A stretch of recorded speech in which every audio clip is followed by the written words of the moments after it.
we're back with more Terror from the Void. It's been a little bit. The timing has not been great, but we're finally getting back to it. Stream today is starting at a little bit of a different time.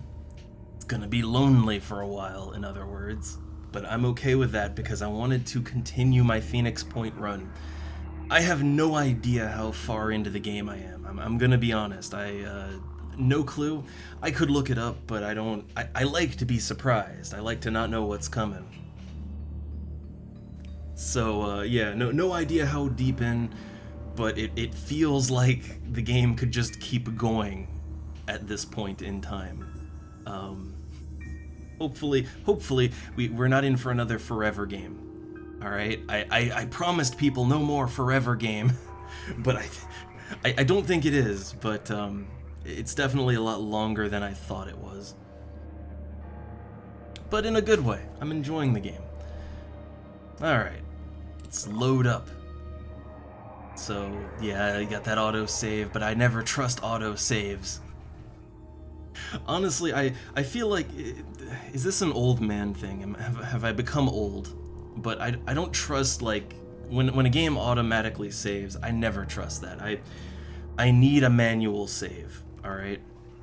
Like, unless it's an MMO or something where, you know, there is no saving, right? It's all saved automatically all the time. Because, you know, you're on a server. But for single-player games, I do not trust autosaves. I use them every now and then, because sometimes you forget to save, a game crashes or whatever, and, you know, it's good to have that autosave, but I don't know, like, I need to maintain a constant main save, and preferably with backups too. Yeah, maybe that's an old man thing, but it's because I'm so used to playing games, you know, like the old D&D games and stuff, or lots of CRPGs, but, you know, games where it was suggested even the right way to play it was to basically save constantly, because the game might crash, or bullshit might happen, or, you know, the game's just hard, and, you know, you would want to save manually constantly. I think that's how I remember playing games like Icewind Dale and all that on a hard difficulty. And, well, not even a hard difficulty. Hell, those games can kick your ass even on normal. But there'd be points in the game where you would like, you'd do a fight, you'd have an encounter, and then immediately save after that if you survive it, because you never know. The dice might not roll in your favor, right? So it's one of those weird bad habits that I got. I like to save manually constantly, and that's just... I think at this point that is kind of an old man gamer thing, but I don't know. I live by it.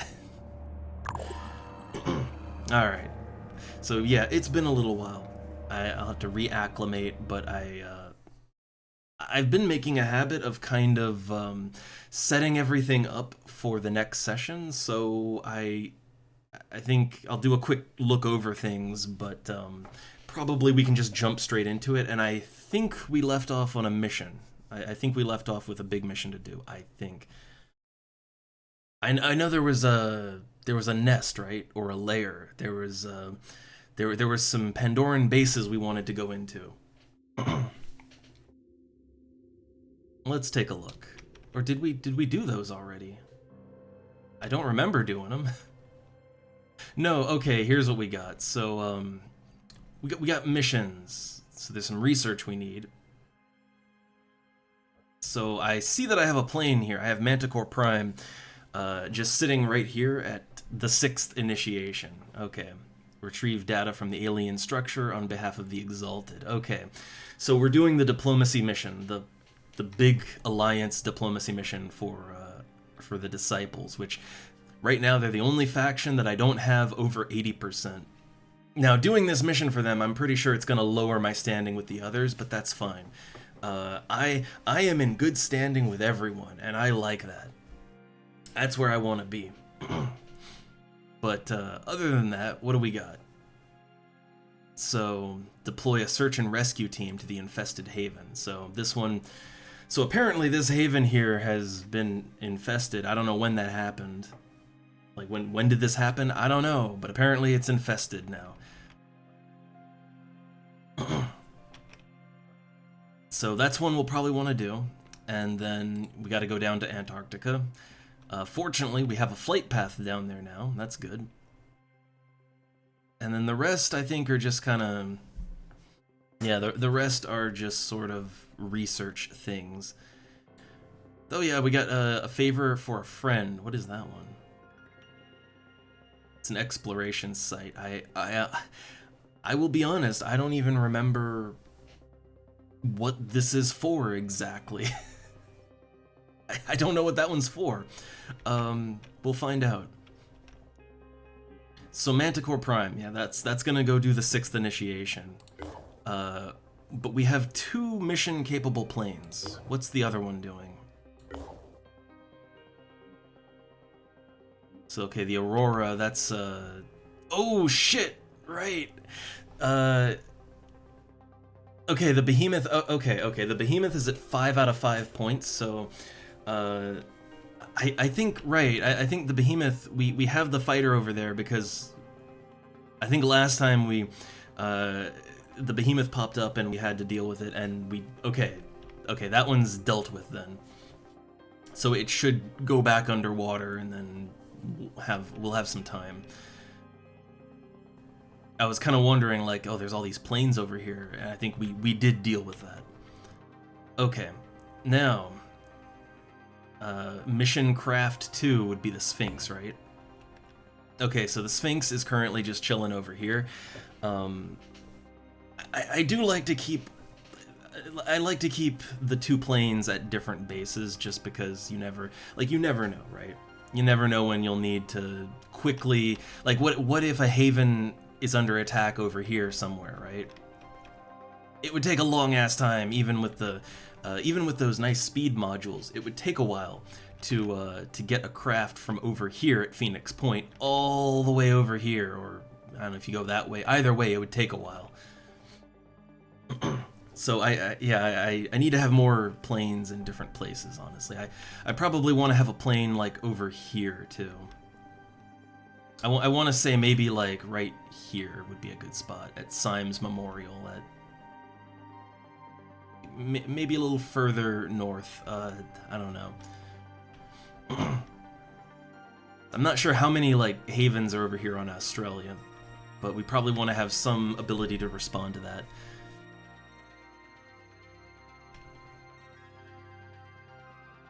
Alright, but otherwise looks, well, the globe looks like it ain't doing very great, but I'm doing the best I can. We do need to go check this out eventually. Yeah, this right here, we need to check this out sometime, but, it's gonna be a while.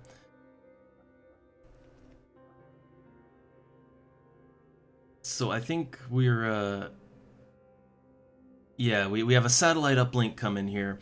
Right now, I need to get over here, but I can't get there.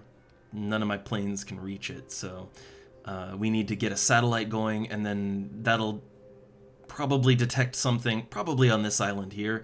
But we need some kind of a gap, like we need a gap closer here. Something, a waypoint in between here and here that would let me cross over with a plane. But once I can do that, then yeah, I definitely want to check out, see what's going on over here, because this seems to be the very first mist repeller, and we want to keep tabs on that. Because I think we could use some mist repellent right about now. Alright. So, kind of just catching up to things like, what was I doing, all that. Just check my research. Okay, ooh, this one will give us good tech and materials and food. That's nice. I'm actually doing okay for resources at the moment, but you know how that goes. So, okay, other than the Pandoran layer, we need to research the telepathic nodule, and that's the only other one for right now, but there's a lot of good stuff in here we might want to take a look at. Hmm. I think the telepathic nodule is... Yeah, there it is. That's a 1-day, 4-hour research, and I think we have some labs coming, right? Yeah, I'm upgrading the... Or not upgrading, but I'm building a cybernetics lab and a mutations lab, and I think both of those, or at least one of them, at least the cybernetic one, I think that also counts as a research lab. And then we're also repairing a lab in, that's coming up in 2 hours, but I think the cybernetic lab also counts as a lab, so in 2 days' time we'll have a better ability to research. So yeah, I think and anything that takes over a day, I think I want to put that off for a little bit. Put it off for a bit, and then come back to it when we actually have some, a little something more to show, a little more research.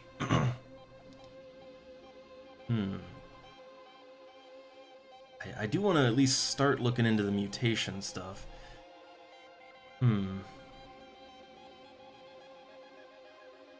I mean, after we do the layer, and I do want to do that one next, we still haven't really researched melee weapons, even. Oh.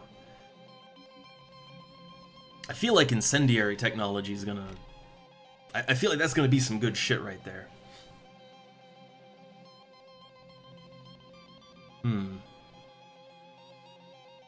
Oh, we got the armadillo development. Do I need that? I'm trying to think, like, is that something I need? Probably not. I feel like that can probably wait.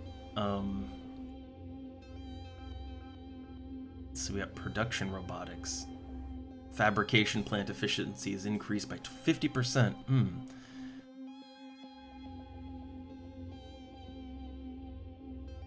there's a lot of goodies in here, huh? What's this? Restricted bionic technology. Huh.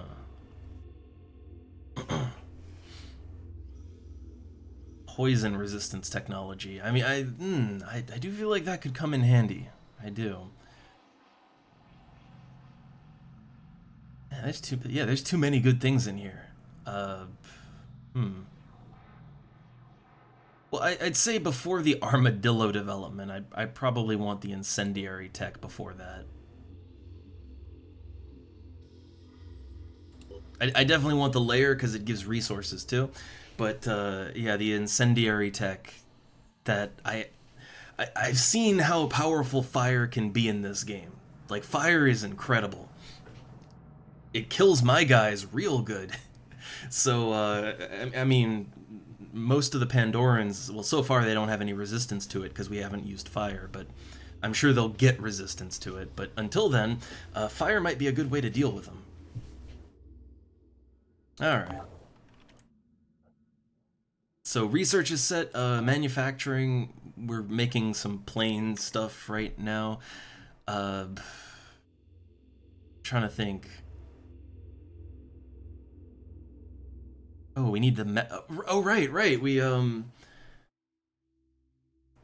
have like we have an energy pack for the arms, but we don't actually have any we don't have any mechanical arms.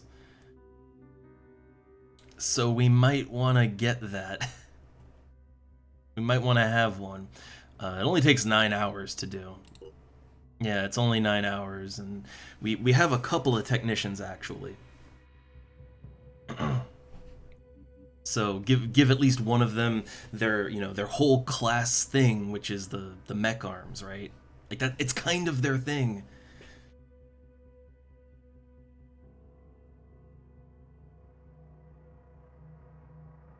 Oh, we probably want some turrets too. So the Watcher AT, and then Watcher AT magazine. Ah, I see. So, okay, so the turret, I guess the turret also needs ammo, right?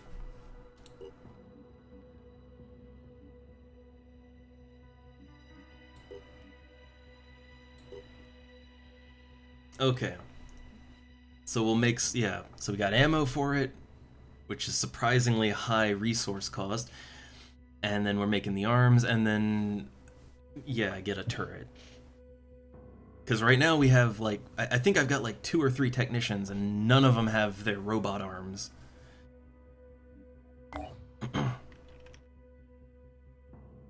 But plain stuff, like because of the because of the behemoth here, plain stuff is kind of I've been focusing on it a lot, understandably, I think. All right, well, we did a little management there, so I'll save, and then let's do that mission. So Manticore Prime is right here. It's a special mission to retrieve data from an alien structure, so no idea what kind of mission that'll be exactly. Okay. Yeah, go in, perform the required scans, and get out. Okay. So, who are we going in with this team? Oh, Citizen Eileen has no stamina whatsoever. Oh, man. But Citizen Eileen is the only one that's 0 stamina. Oh, she's 0 stamina and low health. That's not great. That's really not great. And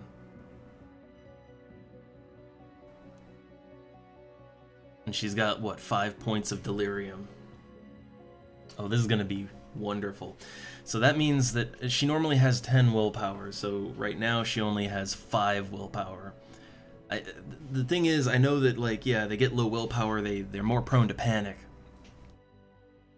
So I think, for this mission at least, I might want to just pump up her willpower some more.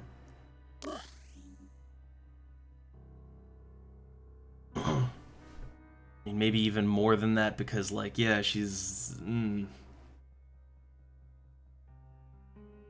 Like, I don't know why I chose a 0 stamina character to go in here with. I don't know why I decided that last time around, but I did. So, okay, I'm giving her 2 more points of willpower, so hopefully she doesn't lose her shit.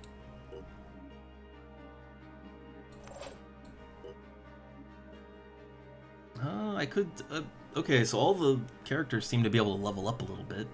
I guess I might as well. Oh yeah, I think... Didn't we get some research to make, like, some really nice, New Jericho guns, I think.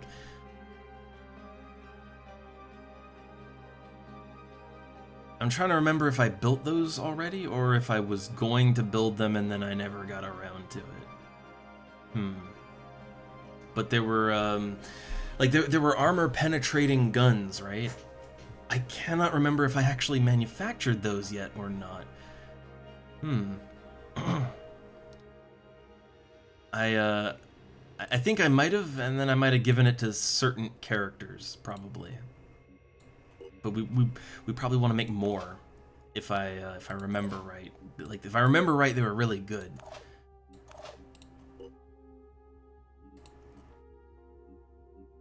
Okay, so we got 2 snipers with so we could do some stunning if we wanted to. I'm not sure we will. We'll see. But okay, Sito's got 20 points. Do I want to spend that?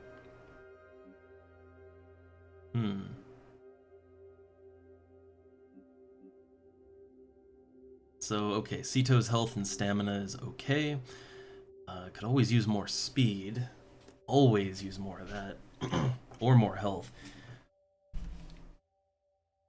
However, honestly, especially since this is a mission where I think we have to grab something, right? Ready for action. Yeah, not costing any action points to reload or do inventory actions. Yeah, that might come in handy. I mean, it'll always come in handy because, you know, you gotta reload, right? Now, Lambda's sitting on 72 SP. Why is Lambda sitting on 72 SP? Why have I not taken anything? Like, what are we doing with Lambda here? So they've already got the shred resistance. That's good.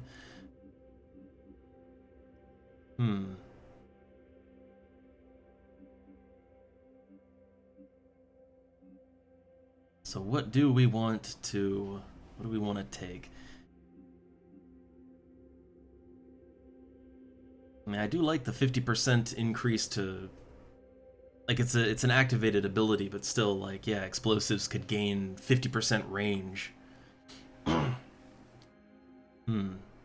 And reduce the action point cost. But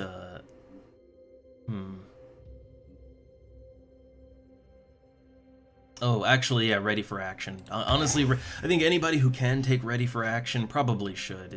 It is pretty nice. And then, okay, speed is maxed out. Heavies never have great speed, but, you know, it's fine. And then they're sitting on, like, yeah, so much SP. So, yeah, get willpower up, get strength up. I mean, when they level up, you'll definitely want Battle Harden, but it only costs 20 points. Like, it's such a low-cost item. So I'm not really too worried about having the points for that. And then, okay. I could get both, but I do like to have some in the pool. So willpower or strength. Honestly, heavies aren't really that willpower intensive. Like, yeah, the jet jump does take some willpower, but they don't have that many active abilities that they use. So I kind of feel like just more strength, you know, get more health. And since strength is the easier, it's the cheaper option. Yeah, I'll go ahead and... So now they should have, like... They should go from 240 to 270 HP now. Yeah. Did Willem Dafoe... Okay, he's got some points here. I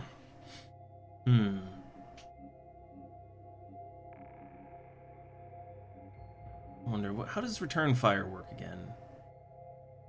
Okay, within half perception. Okay, for some reason I thought it was movement, like how many tiles. No, it's based on perception. So if you have high perception, okay, so if you have really high perception, then you can make a lot of return on return fire. But low perception units, I guess, yeah, they won't get a lot of mileage out of it unless you're, like, really close. But a sniper, oh yeah, man, a sniper, ooh. I think it's a heavy secondary, so... honestly, I think more of our snipers, I made some of them go, like, technician, I think, as a secondary. I think infiltrator probably would be better for a sniper, but honestly, heavy. Like, solely because of return fire. I think a sniper with high perception would be able to make good use out of that. Alright, and then, yeah, I mean, you know, these things are always nice, but, and he does need willpower, but speed. Being able to move is so important. Like, it turns out being able to actually move is quite a useful thing. Alright, then I think they're all, yeah, they're all about as leveled up as I want them to be. I didn't know I was sitting on so much EXP there. Okay. Yeah, they're tired and exhausted. I know. It's fine. So, let's get back into it. Also, let me just real quick reboot the old Twitch. Just make sure that that everything's working fine. I'm always paranoid about it. All right. Okay, I think we're good still. But yeah, I always have to kind of warm back up when we take a little break here. What better way to warm up than with the faction mission, which those are always a little harder than usual. That's how you wake up in the morning. Okay, yeah, I know, we're exhausted. At least some of them are.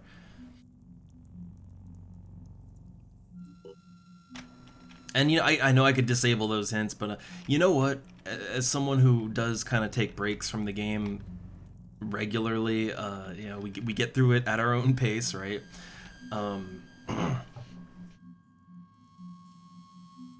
I appreciate the little handy pop-up hints. I appreciate them every now and then. Alright, so save at the start of the fight. I just like to do that. I try not to save scum unless, you know, half the team is dead, right? At that point. At that point, victory doesn't even matter anymore. So, right, I think... No choice but to keep going. Yeah, Citizen Eileen here. She's starting the fight already injured, which isn't great. So I think her first turn is just going to be healing. Because, you know, don't want to die, right? I can make a difference. Okay, so our objective is to scan the area. And I take it we have 3 points. Yeah, we have 3 points to check out. Is this a way forward? I don't think so. I think that's a dead end. I think that's a dead end. So, probably we want to go that way, and that way.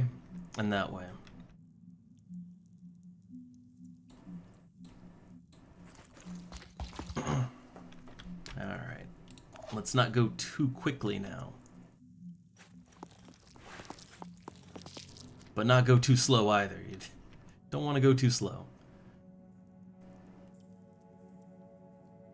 I want to like poke my head out here. Okay. I don't see anything, but that doesn't necessarily mean a thing. Alright. Doesn't necessarily mean anything.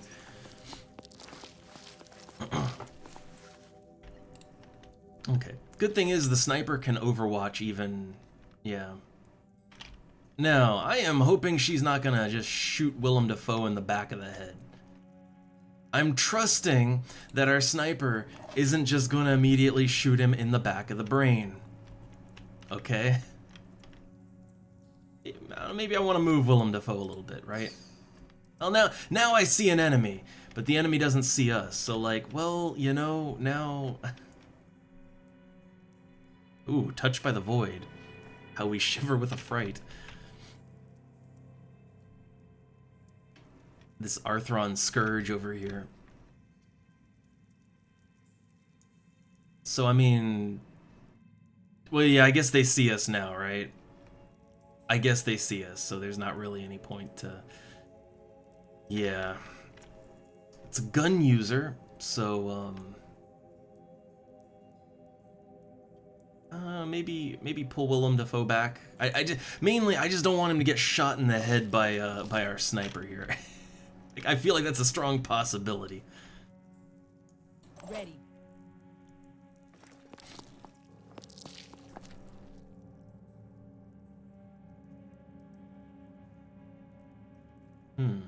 Let's show 'em what we can Oh, do. I just noticed. I just noticed that stealth is individual. Cause like, yeah, I click on Willem Dafoe and you know, he got spotted, right? So the enemy knows about him.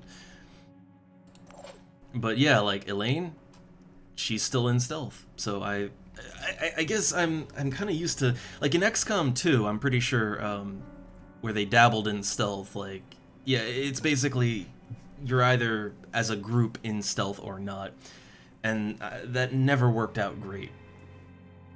Like, it always felt like stealth was meaningless in that game.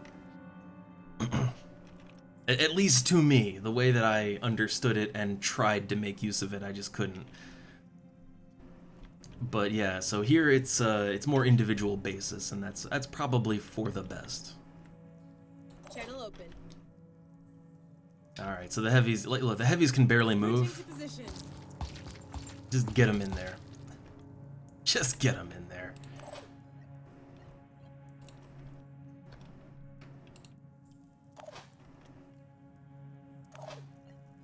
Alright, so I want to maintain some level of Overwatch here. Channel open. Alright, so those two, they're going that way. Well, I was gonna have Citizen Eileen go help here, but apparently just healing herself was enough to knock her out, so she's just gotta take a nap for right now. Come on, sniper! Nice! She gets that double tap. Man, that like Snipers are pretty awesome in this game. Like once you get some of those nice perks that let them do stupid stuff like that, you know, just they get pretty good. Ooh, they're trying to launch explosives. I kind of like that I put the scatter on. I kind of like that. Like if grenade scatter wasn't on, then his shots would have just been like they would have landed exactly where he wanted them to land. And that probably would have been bad for both of these characters. Like, and I'm gonna say this: the way that explosives work in this game, vanilla, I mean, it's pretty much the way explosive. It's kind of like how explosives work in the modern XCOM games too, where they're just 100% accurate. Like your grenade goes where you want it to go. And I do see value in that, like, oh, it's a nice reliable source of damage, but the problem is that it's the same for the AI. And like, you know, the AI is like the AI can do wacky precision trick shots with grenades that you can only dream of because, you know, it doesn't make, like, the geometry of it doesn't make sense to your human brain. It's just a pile of mush. So it can feel unfair at times. So having the scatter on, yeah, like I probably would have gotten hit twice by those grenades, and that could have fucked both of these guys up and just like possibly killed them. So having that chance for the grenade to miss, even for the enemy, I think it's for the best. But it does make explosives a lot less valuable. But again, that's probably for the best. Already there. Alright, yeah, spotted, but let's get a little closer. Because there's enemies afoot. Lining up a shot.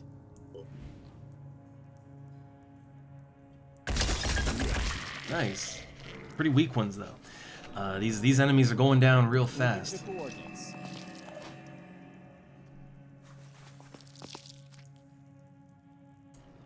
Now, I don't know if anything's gonna come over here.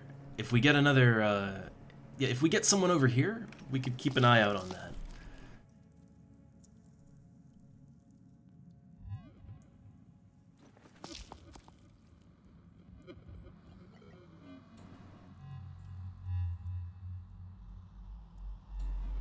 Nothing's getting past me. Alright. So, I mean, we could scan the area now, and I guess wouldn't be a problem. Okay, one area scanned. So now, okay, we can kind of loop back around and go over that way. But I don't want to move too fast. Again, I never like to move too fast, because that never ends well for me.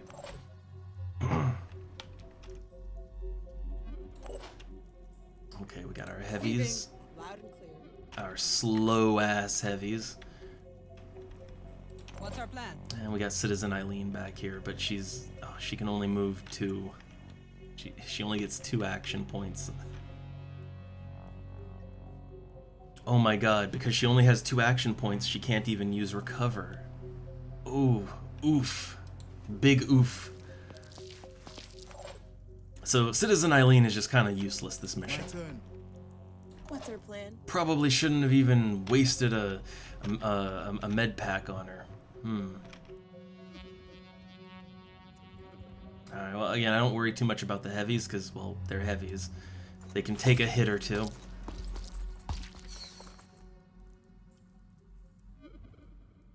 Shield Bearer Champion. Okay.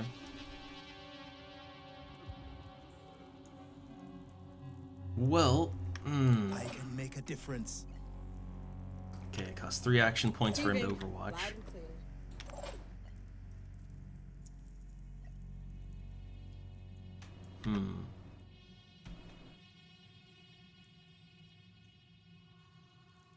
I mean, I'm gonna assume that this guy is just gonna go straight for Lambda, because he did spot Lambda. Like, Lambda is not in any form of cover now. He doesn't seem to have a gun though, so I guess I don't have to worry about that. Here I come. But probably Okay, that one does have a gun, but I don't think they'll be able to get down here in time. So yeah, let's just chill back here.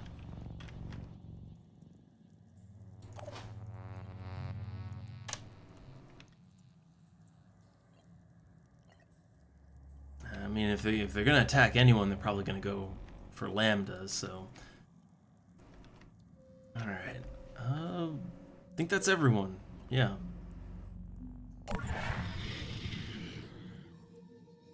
I mean, so far it's not a terribly tough mission. I figured we're gonna take a hit. I figured. One hit's fine. Again, heavies can take it. They're good for it.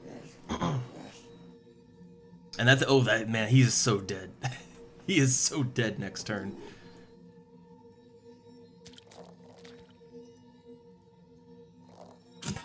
They are both incredibly dead next turn. I don't know, it might be hard. Might be a little tricky for these two heavies to, like that, you know, these are tough units. Receiving. Loud and clear. But the thing is they may be tough units, but we have quick aim. we got quick aim up in here. So, yeah, I could quick aim twice, right? Think I'm good for it? So yeah, I could quick aim twice. So each one could probably unload Ready to fire. 2 rounds, which, you know, that's all you need. Now this is a tough one right here. It's a tough one, alright. And, you know, like, look, oh yeah, that's a nice carapace and shield. Oh yeah, great stuff, great stuff. But their legs are completely open, their arms are completely open. Yeah, like their arms and legs are just completely wide-ass open.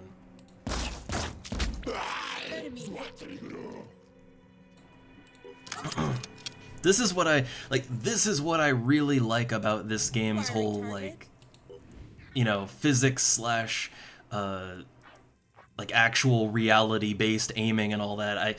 I like that, yeah, you know, the enemy, like, an enemy like this in XCOM would be a nightmare to fight, but no, here, like, yeah, it can still be a nightmare if it gets you at the wrong angle, but yeah, like, if you're really up close to it, I mean, or if you're just at a good position, yeah, like, yeah, the carapace, yeah, that's tough, and that shield it had, that was tough, but now, it's just this, right? Like, but even before, like, yeah, its legs were poking out, its arms were poking out, which, yeah, look, that arm is gone.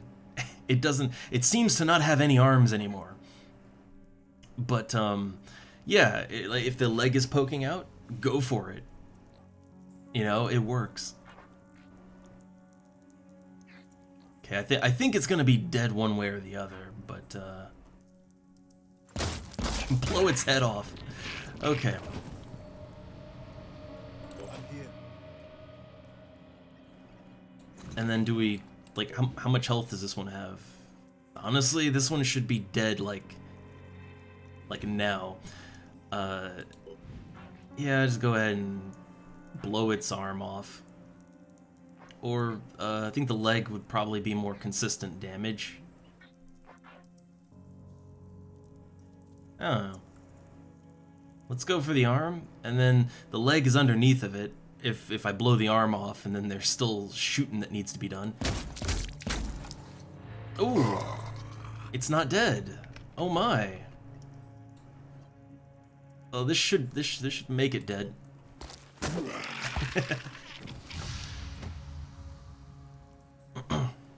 Oh, there you go. But it looks like the a delirium monster is gonna pop out of it. Fun. Okay, so oh my god, Eileen. So Eileen, because she only has 2 points, she literally can't use her rifle to actually fight. Like, she actually can't use it. Moving now. The only thing she can do with her rifle is Overwatch, which is wonderful. I got this covered. Well, she's just the dedicated Overwatcher. Great. Moving to position. Ooh, Pandoran Supplemental, Piercing. So Tritons have obtained piercing mutations, which render armor ineffective. Oh, wonderful. Wonderful. I mean, hey, look, I got armor piercing too, right? So I guess all's fair then. You know, if I'm gonna use armor piercing, well, it makes sense. They're gonna do it too, huh? What's our plan? All right. Well, okay. So Elaine only needs one action point to shoot, but if we could get Sito over here, we get Sito up around and shoot it in the back, right? Enemy spotted. Oh, we got all kinds of fun stuff here.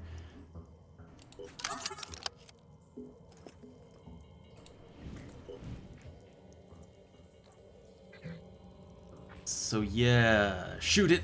Shoot it in the back. It'll probably disappear, right? They like to disappear when they get shot. Surprisingly not this time though. Okay. Ready to fire.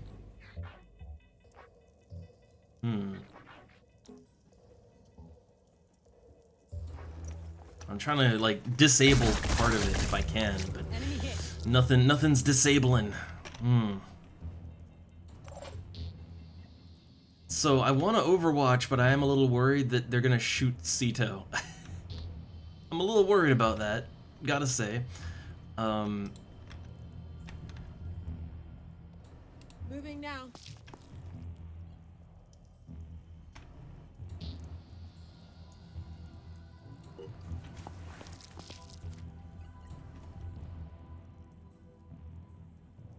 We'll see.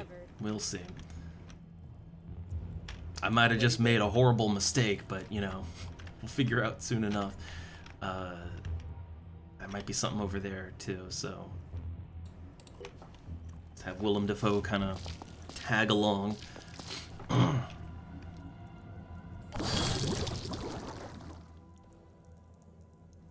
then I think we're just gonna get hit by that.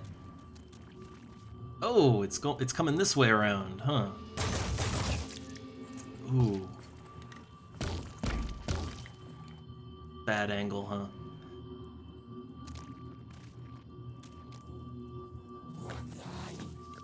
And we have that siren. Ooh, disabled Sito's arm. That doesn't feel right. Shot me wide. Uh-oh. We got a couple people in trouble this time around.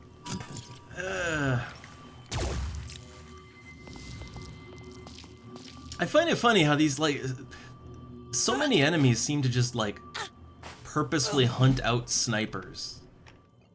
Like, they just want to murder your snipers. That's all they want to do. Would bashing do anything against this guy? I would. Okay, well, yeah, she can bash. That works. That works. Okay. Alright. So yeah, we got... we feel like we gotta do something with our heavies here.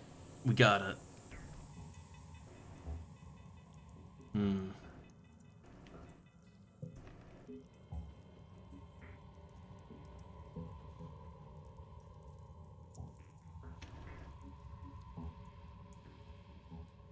I don't know. This might be risky business, but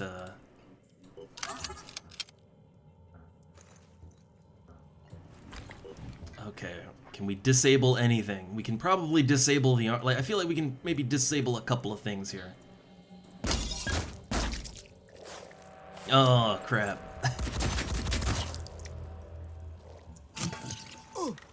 I think he hit his friend a little bit, right? That works. Got 1 point left. I can't really do a whole lot with 1 point. Pull out. Okay.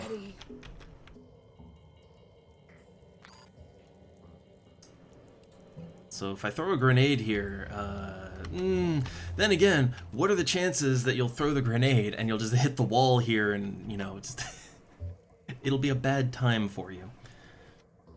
I feel like the likelihood is rather high. This guy isn't really my worry. It's the other one. Now, Lane should have a clear shot now, right? Oh, she can hit this guy, but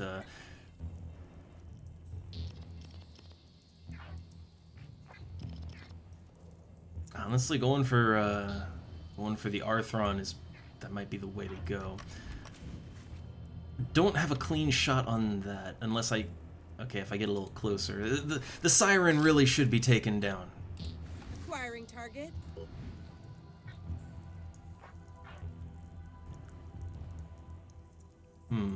Okay, so this, yeah, their Psychic Scream can be very, very, very deadly. And they haven't used it yet. So far, we haven't gotten caught by that, not even once. So yeah, I think go for the head.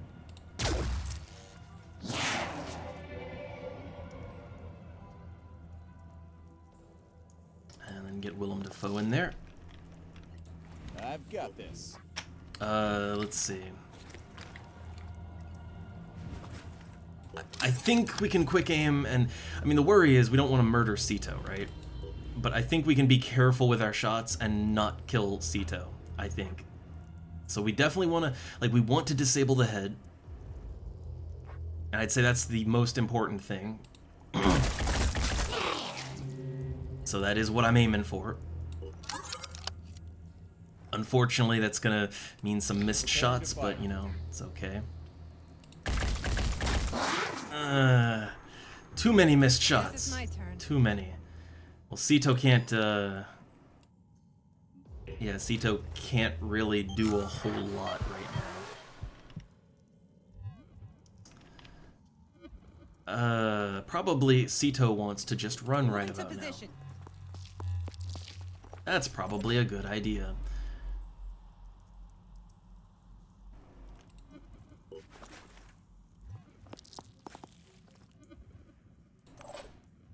And Lane is now kind of in a bit of a bad spot.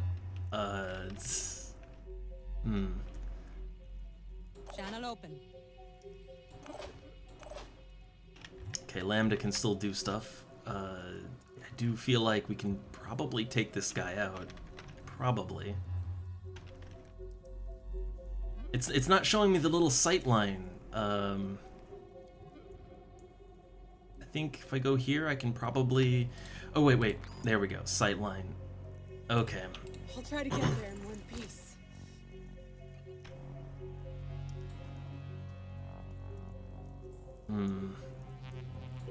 I don't want to get Lambda killed, but, I feel like we can do this if we... I need an angle.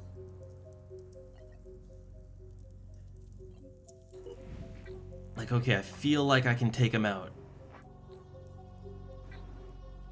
And I do think taking this one out would be a very good idea. So we got his head, his evolved regeneration arm, and the leg. I think the leg is probably probably the place to shoot. Okay. Sure that was a kill. All right. Now Lambda's still really not doing great for health. But, yeah, let's pull Lambda back. Hope I can find cover. I think that's not really cover, but it'll have to do. Yeah, it'll just kind of have to do.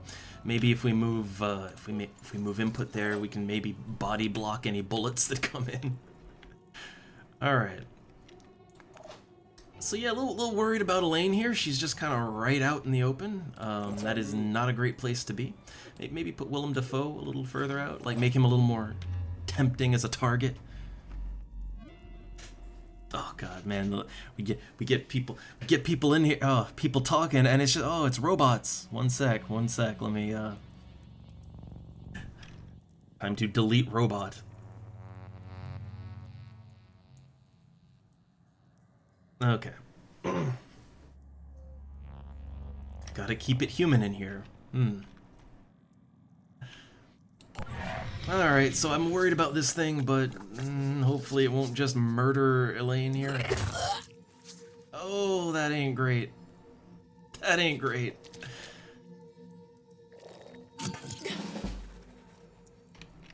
Elaine has... I think that was, it kicked in, right? Yeah. So Elaine would have died if not for, yeah, if not for, for Die Hard. Oh, that's great. What's our plan? Man, I need to take this thing out, but also, like, we really need to... Like, we need to make sure that Elaine isn't gonna die next turn. Right there.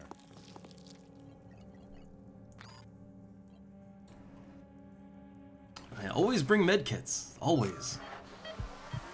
It's tempting to cheap out, but no, don't cheap out. All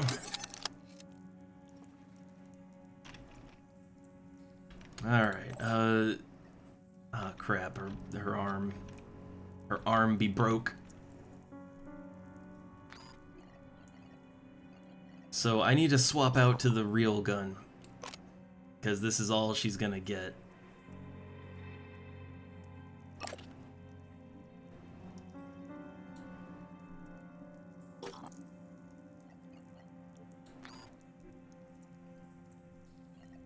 Alright, so we use Gunslinger, we get 3 shots. I don't think accuracy fucking matters at this point in time. Also, why is it free, like, why is it free aiming up to the sky? Come on now. Oh god, it's because we're so close. But yeah, this will give me a good amount of shots, and yeah, we could probably break its head, right? Its head still ain't broke. We break its arm? Probably not. Probably not. It's got, the thing is, it has 2 fucking slasher arms. Alright? It's got 2 arms.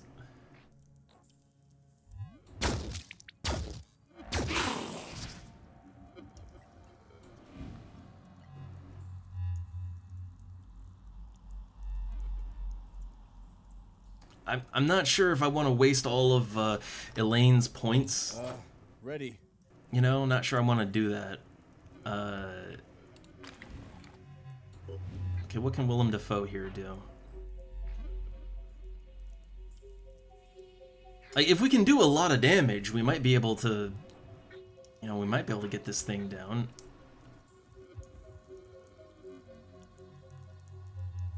Wait.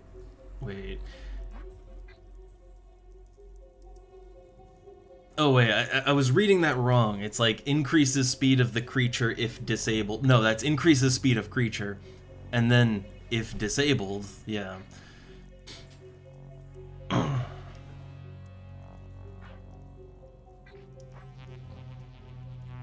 So yeah, the thing, yeah, they got 2 arms, so.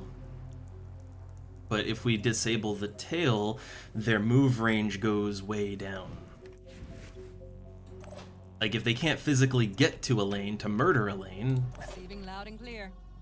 then, you know, that could work out. I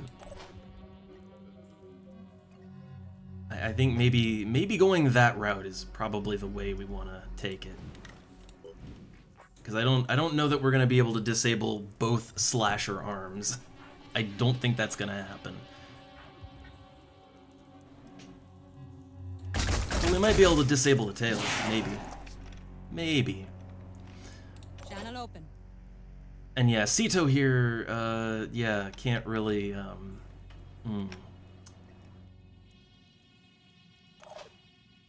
Receiving loud I mean, and we clear. could get in there and maybe bash.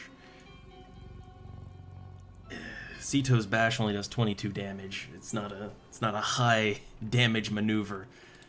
Throw grenade is a great damage maneuver, but yeah, like, look, oh man, no, that's too risky. Man, do this. we're getting into desperation mode here, but yeah, bonk 'em. Let's bonk 'em. It did a little damage. Sito's just slapping it. It barely does anything, but Channel open. it's hurting the armor, which is, you know, that's nice.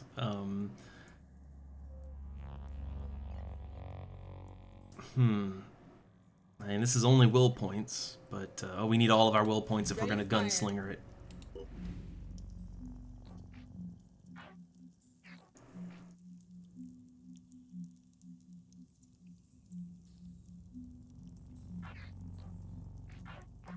Alright, so I think the tail, right? If I can disable the tail, maybe it won't murder Elaine. Maybe.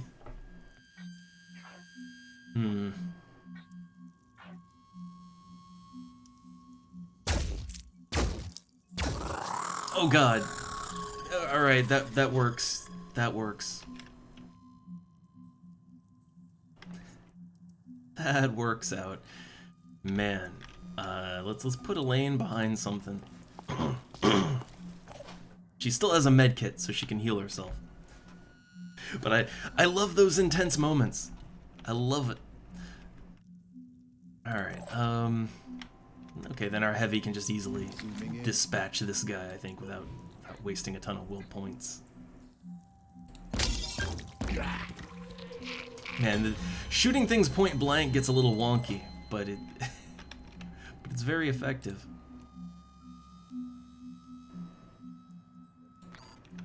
Alright, let's heal up. Wait, who am I targeting right now? It's Lambda, yeah. Okay.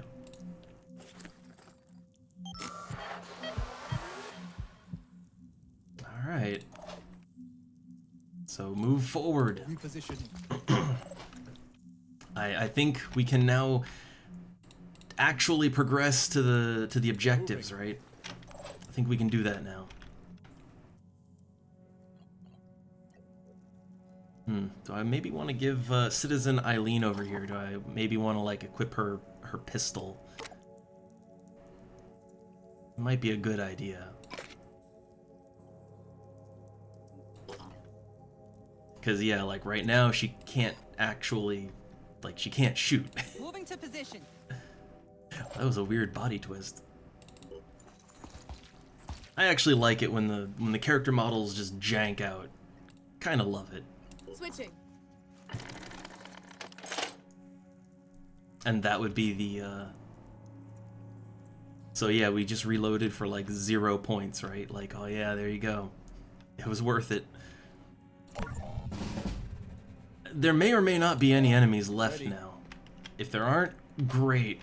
Willem Dafoe, move. Get there.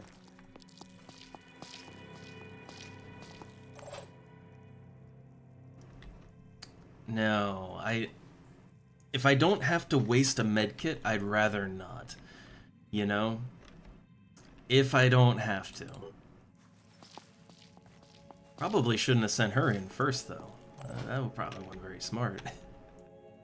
But it's just like, look, we hit these 2 objectives, we're good. So I'm kind of hungry for the objectives. And yeah, like consider how quick the turn was, right? Now maybe this is a little meta gaming, if you will, but like, yeah, the turn went incredibly quickly. And when the turn goes that quick, I can only assume that there's no enemies left on the map, right? I mean, look, it's the same in like in every XCOM game I've played, but especially the older ones. You know, if a turn lasts like if the enemy turn is like 5 minutes long, then oh, you know you're in for some shit. But if the enemy turn is like, if it's over in like half a second, then it's safe to assume there's either 0 or next to 0 enemies on the map still. Because otherwise it would have, you know, the game would have taken its time to think. Heading out.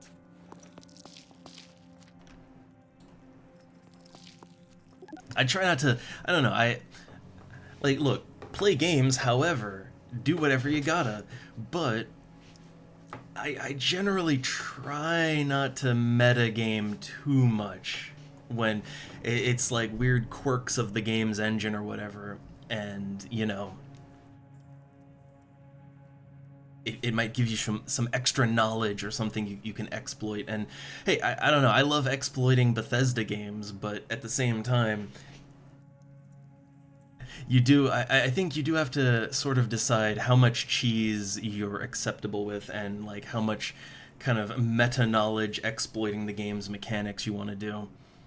You know, everyone's got a different threshold there.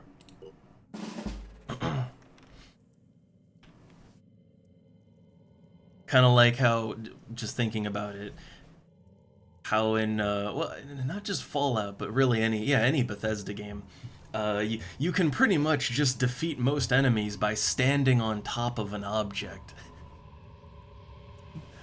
Like whether it's Fallout or Skyrim or whatever, like yeah, you can just confuse and dominate your opponent by standing on something that's slightly elevated. And unless the enemy has a ranged attack, they just don't know how to deal with that. If they have a ranged attack, then well yeah, then they're gonna shoot at you. But otherwise, so this actually applies more so to Elder Scrolls. Yeah, they just kind of run around looking confused and angry, and that you're standing just out of reach. Just out of reach. On my way.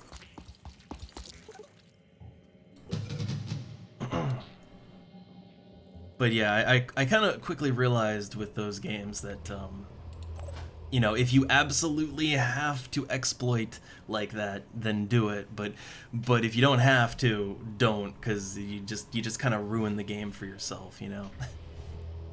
So I try to keep the meta-ing to a minimum for my own enjoyment. All right, and now it's an evacuate. So back to the entrance. Oh goody. I do kind of wish I'd known that it was going to be an evacuate order, because, yeah, that does change how you play a little bit.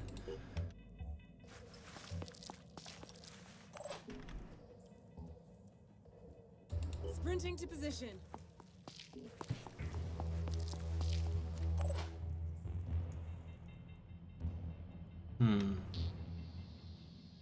I don't think we, like, I don't know, there might be this... No, that's a solid wall, right? Yeah, that is a solid wall. There's no...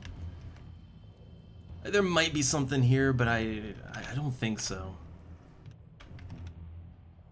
I don't want to chance it. Or, well, wait, hold up. This map. I think I know this map, and I think this comes out back around here, I think. Was that right? Yeah, okay.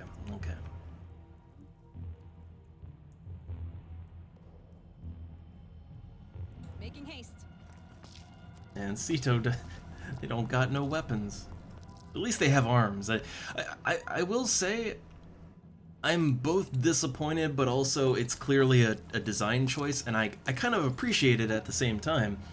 That your guys don't lose their limbs when they get disabled. This isn't Kenshi. And you know, on one hand, like when I shoot the enemies and I, you know, like there's a chance that I'll blow their arms off or I'll blow their legs off. There's a chance that'll just happen. Or, you know, you kill them and, you know, you with a disable to the head shot and, well, there goes their head. I like the visceral nature of that, I really do. But at the same time, Prioritizing speed. that would be kind of tricky if your own guys, like imagine if you're, well, I mean, obviously their head gets blown off, they're dead, but like imagine all the times that my guys have had their arms disabled, for instance, right? Or their legs disabled. It happens constantly. And imagine if each time that happened, they were now just missing a limb. It's not like there's no way to fix that. I mean, this game has, you know, it has cybernetics, so technically it's like, oh, give them cyber legs or cyber arms. Or there's mutations, so clone them a new mutant arm or whatever, right? It's not like there wouldn't be solutions in the game that would be canonical, but at the same time, that would get really annoying really fast. Like there's already plenty management in this game. Managing each individual soldier's arms and legs is probably not really, you know, wouldn't really add anything.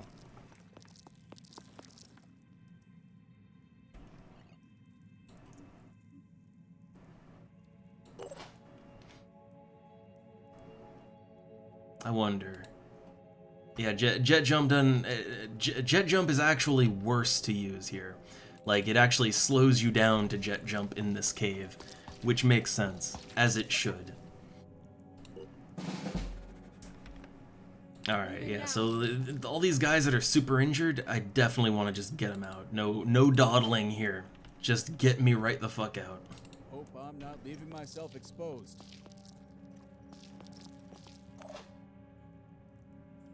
Man, I think I've... How many times... Man, I think I've brought up Kenshi, like, a couple of times while playing this game now.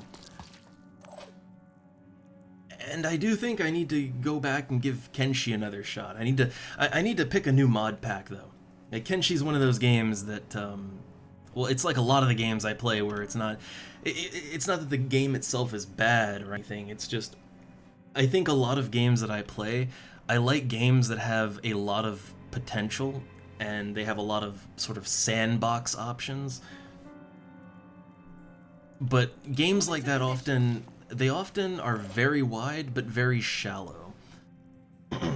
And that's not bad, but it's kinda... It's one of those things where, like, if you really want the game to shine, and you want the game to be that perfect game that you envision in your head when you got it, you kinda need mods to fill in the gaps, right? Like, oh my god, Mountain Blade 2 was... Oh man... That game is it's a bit of a buggy mess, that's why I stopped playing it for now. I want to let that kind of have some more time in the developmental oven.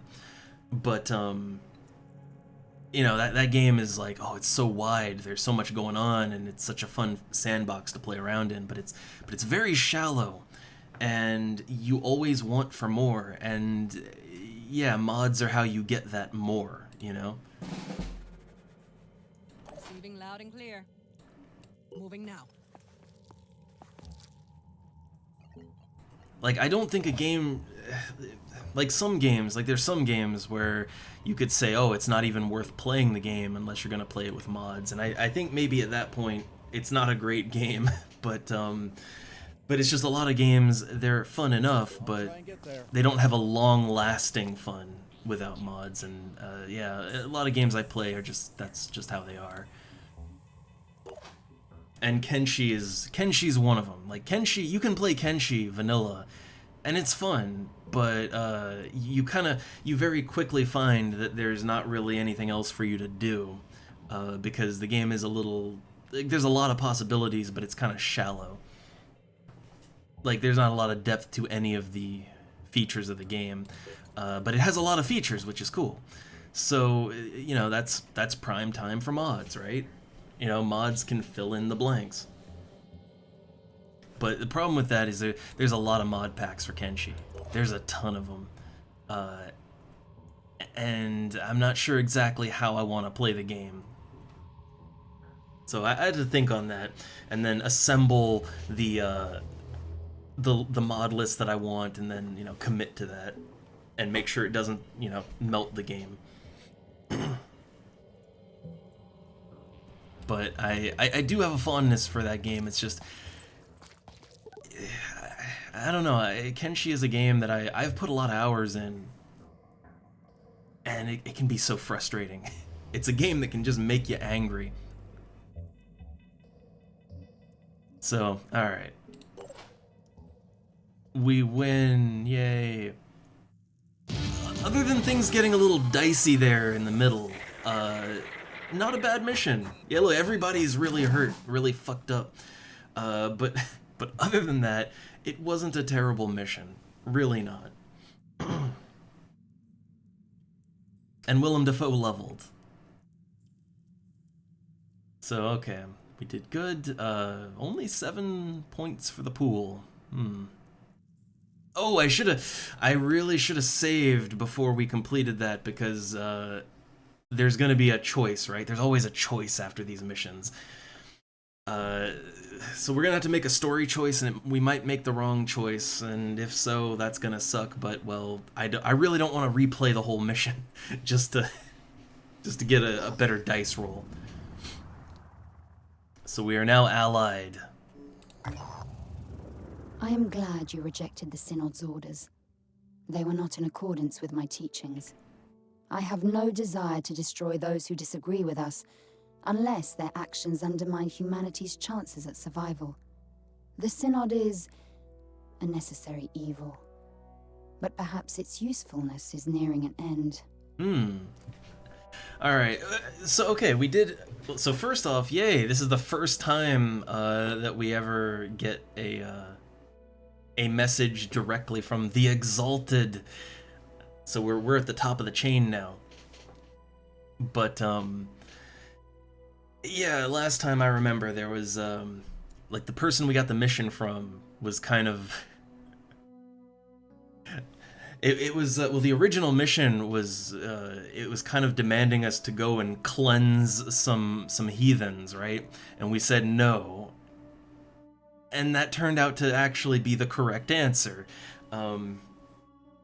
Like, we did good there. Though I assume if we actually... I assume if we actually did that first mission, I assume things would be going in a bit of a different path than it is now.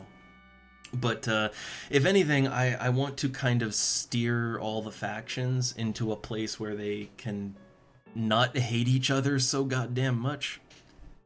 Can they do that? So I want them to get along as much as possible. Alright. You have demonstrated your loyalty time and again. I believe you suspect that there is more to my plan than meets the eye, and you are right. The time is almost upon us. I will explain everything soon. I am curious. I feel like from the beginning, the disciples of Anu, they kind of... I don't know, they feel enemy adjacent, right?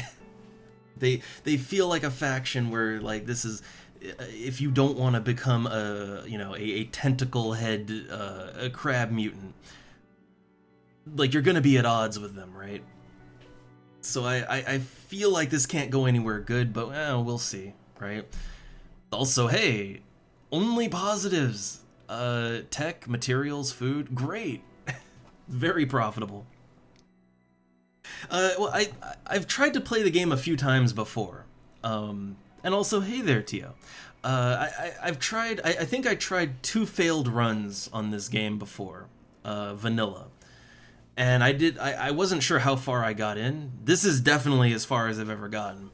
But, like, I tried twice before, and I don't know, like, the game wasn't quite clicking with me. I didn't, or maybe I was also just playing badly. But, like, Vanilla, I got a little bit in, and then I kind of got into a fail state. Things got way out of control. Overall, I'm doing better this time. But yeah, the game overall didn't quite click with me. Though, to be fair, this was a few years back. All of the DLCs hadn't come out yet. But, I don't know. Yeah, I wasn't quite feeling it. And my interest, I wanted to play the game, but my interest wasn't quite there. Until I saw the Terror from the Void mod, and, I mean, that looked like a fun way to play the game. You know, more of what I wanted, so... And I am enjoying the game a lot more now, I'll say that. Like, I'm getting into the game much more now with the mods, so yeah, I guess this is just how this is how I'm gonna play it for my first time through, which, I don't know. I'm enjoying it more than I did when it was just vanilla. Alright. Ooh, exploration site. Let's see, why would anyone create the Synod, and how, or the Synod, pronunciations. Let's see, how did its constituent parts feel about it? Perhaps the Exalted wanted to show everyone that the disciples are concerned neither by ethics nor aesthetics when it comes to human gene manipulation. Well, I mean, I don't know, the Exalted just kind of looks like a Twi'lek from Star Wars, but, I mean, that's neither here nor there. Most of them just look like hideous crab monsters. Alright, we got a lot of stuff to replace. Yeah, medkits. Honestly, I shouldn't be as stingy with medkits as I am. It's only 6 tech and 28 materials. That's really not that bad. I think some ammo is more expensive than that at this point. But I tend to not use the medkits as much as I need to because, oh, I'll have to replenish those. But that's not really great. It's not a great logic. Alright, let's get this plane back to base and have them chill. And let's do a little main save here. And yeah, no, like the thing is, I can think of a few games actually where while I'm thinking here, I can think of a few games that I've played where I've tried really hard to get into the game vanilla, you know, because I do like to do a vanilla run of a game first, but there's some games I don't know, I cannot get into them vanilla. Like something is missing, right? Or something is off to me. And then some really neat mods come out and I'm like, oh, that looks like a fun way to play, and maybe it'll make it more enjoyable for me and I can actually get to the end, right? Or, you know, I can actually really sink my time into it, and then I play the game all the way with mods. Yeah, there's a couple games like that. Like, again, Mountain Blade 2. Great game, but yeah, really shallow and just kind of light on things to do. But mods take care of that, so I've put more time in with that modded than vanilla at this point. Though the game overall is so unstable, I had to put it down. It's just, yeah, vanilla I would prefer, but I don't know, this is one of those games where I just wasn't quite gelling with me, vanilla, so I needed something to hold me in, and so far Terror from the Void is really, and I know they've kind of reshuffled some stuff with story elements, and that's fine. I'm here. I'm on board. I'm here for the ride. I want to take me wherever you want to take me. But I'm enjoying the game a lot more with the mod than without. So if that's how I got to get through it. Some people can be a little more aggressive / defensive when it comes to mod use in games. I know, and I kind of used to be one of them, where I, believe it or not, there was a time where I did not use mods in my games. None of them. No mods. Even Elder Scrolls games, which are like, those are just mod fodder right there, right? No mods for me, right? There was a time. Because I wanted that pure experience, the way God and the developers intended. But I don't know, as I'm getting older, it's like I return to a lot of games that I love, and I play them a lot, and at a certain point you're like, well, I wish there was more. And then there is more. It's called mods, and you know, and then I just went down a rabbit hole, and now I'm finding a lot of games, even first time through, can be more enjoyable with mods. With the right ones, and if you weren't really having fun with it before, right? So yeah, I've really flipped on that one, but I know some people they can take it the wrong way. Okay, so all right, let's get this plane back to base, and then we still have one other plane over here that can do missions, so they're all good. I wonder, so the Sphinx right now, who's on the Sphinx? Like, are they fully healed? They are fully healed. That means I could take... Yeah, right now we're using the farm module. We could take that off, and we could put the speed module on. But I see I have the speed module on the Aurora right now. I assume the Aurora is in transit, yeah, okay. It makes sense. I put it on the Aurora for its transit over here. And then once it gets there, then I'll swap the modules out. Okay. I really like that speed module. Like, God, it's so good for the passenger planes when you need them to be somewhere in a timely fashion. Not so good for the fighter planes, though. They kind of need their defenses. And yeah, again, like, for me, yeah, I usually do like to play a game vanilla first, but if the yeah, I feel like I feel like a good there's two good exceptions.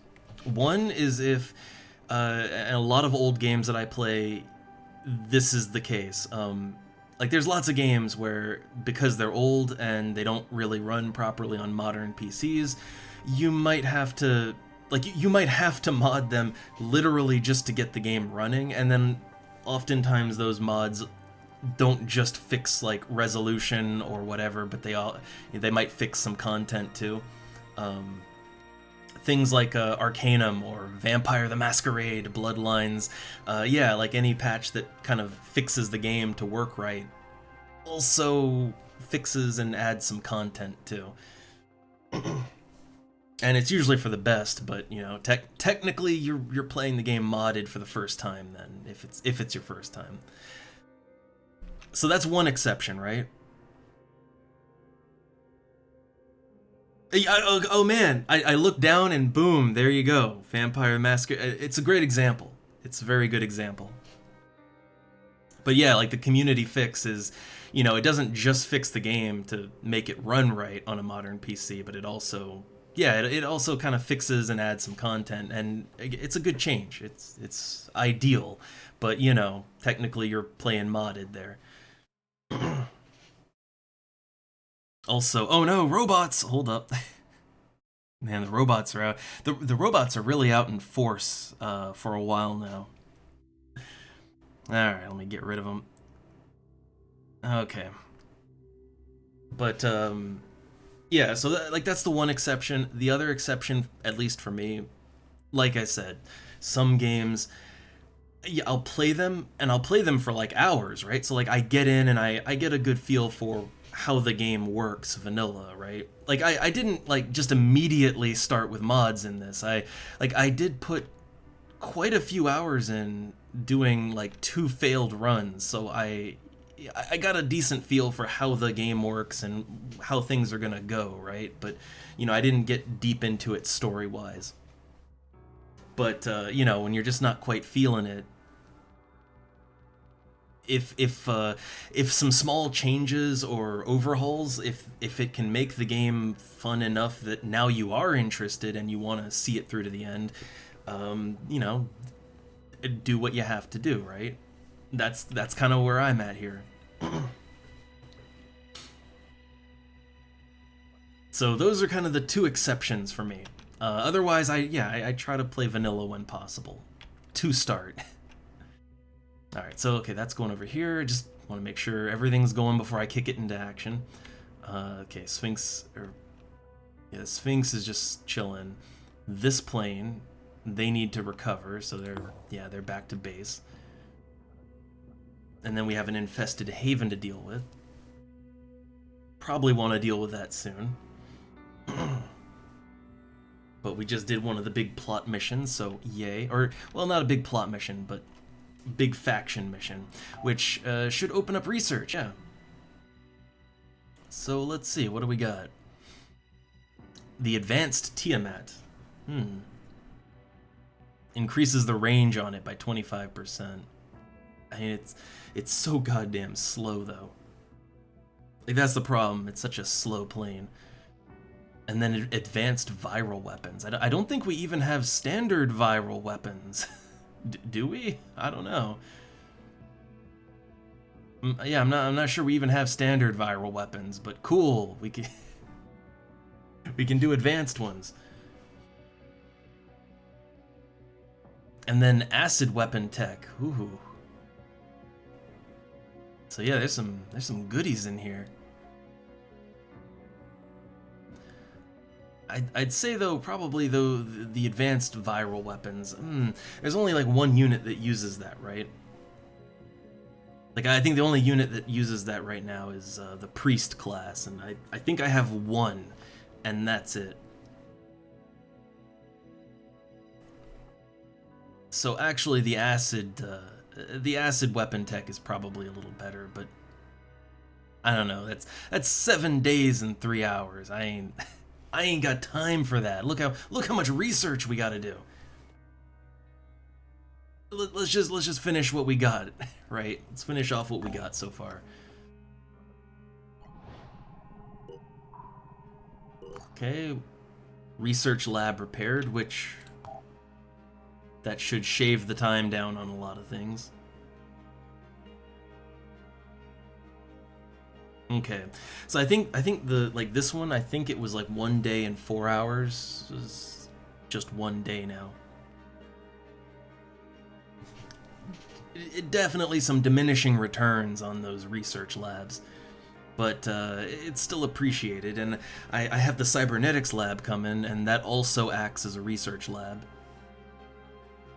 So that should knock down this research to under a day. Probably only by like, what, maybe 2-3 hours or so, but still, under 24 hours.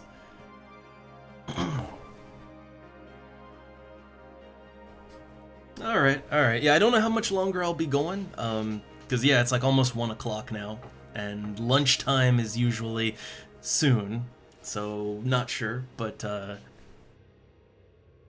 so if you're not around, or if I'm not around when you come back, then have a good food, and see you next time. Have a good breakfast, lunch, and or dinner. God, I have to think what I'm... Oh, like, we don't really have much to make for lunch right here on hand. I think I want coffee, but, I'm on ADHD meds. I can't just have coffee. Like, when you're on this much stimulants, you can't just eat coffee. That's not a good idea. I'll have to think on it. Alright, so let's get the plane going back. Just so much stuff going on the geoscape. What was that sound? That's like something happened. No pings or nothing. Oh, that's probably the behemoth. Behemoth going under the water. Yeah. Can't wait for it to resurface. Cause yeah, once it goes under the water, yeah, it's just waiting to come back up.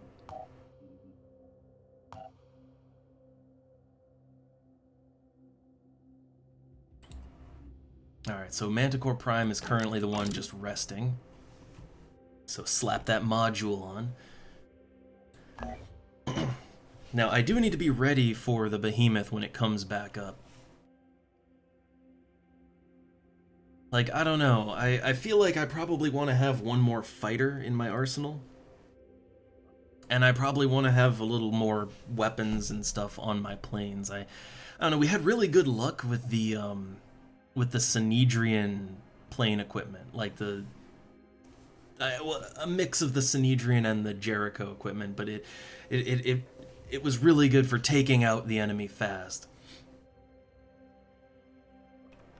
So might want to make some more of that. Well, let's see, what do we got right now? So, okay, the Firestorm has, yeah, that's got the Synedrian, so the Synedrian laser gun and then the new Jericho railgun.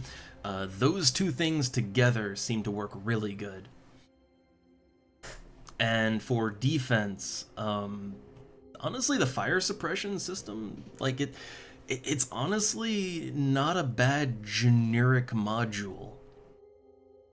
Because, yeah, like it's for countering fire weapons, but it also gives 20 additional armor, and that it's not a ton, but that 20 additional armor can, it can matter. I mean, especially when, like, the plane only has, like, 50 armor by default, so that is actually a significant bump in armor. So I think that's a good generic, but, we want to have modules for whatever situation might come up.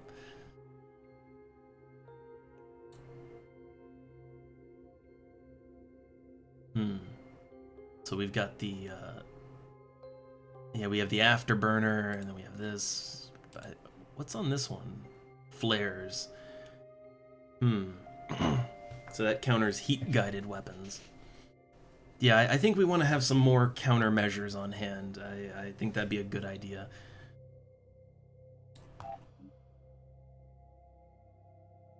Well, we do have the, I like this idea.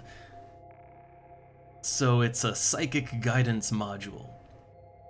So I assume, yeah, that... I assume that would make weapons... like, if the enemy has really good counters to your weapons, then it'd be a way around that. That's neat. And then we got a ramming module, which, I mean, if you get close enough, sure. Awesome. But I do think maybe we want to have some more modules for the plane. So, what do we got? What do we got here? And also maybe more weapons, too. Again, these Synedrian laser guns, they prove to be pretty effective. So there is armor plates, which, yeah, that's just a straight 50 extra armor. But the thing is like, okay, that's 50 extra armor. The fire suppression is, you know, it's only 20 extra armor, but still that ain't bad. And it's fire protection. It's a 2-for-1.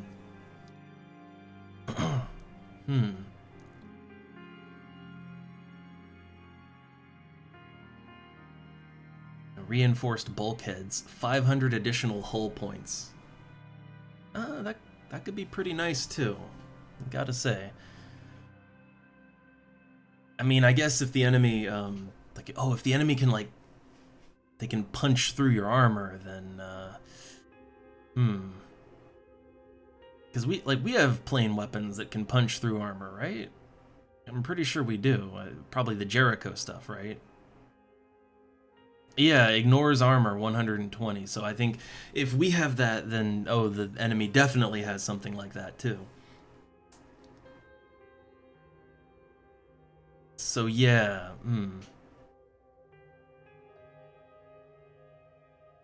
we might want to, like, the reinforced bulkheads might be a good countermeasure just in general. Because yeah, even if they have armor piercing, it wouldn't matter. It's just 500 extra health. Let's add it to the list, right? Okay, so added that to the list. What else we got?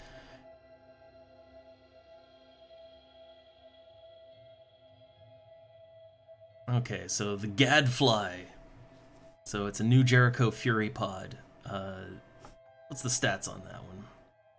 So it's 110 damage, which I think is... well, it's less than the railgun. But, I mean, it seems to... like, I'm just looking at the stats here, and it's like compared to the railgun, right? Like, that ignores armor and 120, right?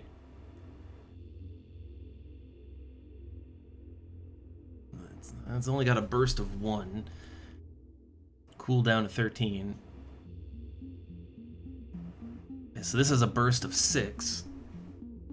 And 110 damage. So I guess that does more damage, I guess. Because more burst, but it's less accurate. And it's way lower range too. Yeah, this is yeah, the range is only 800.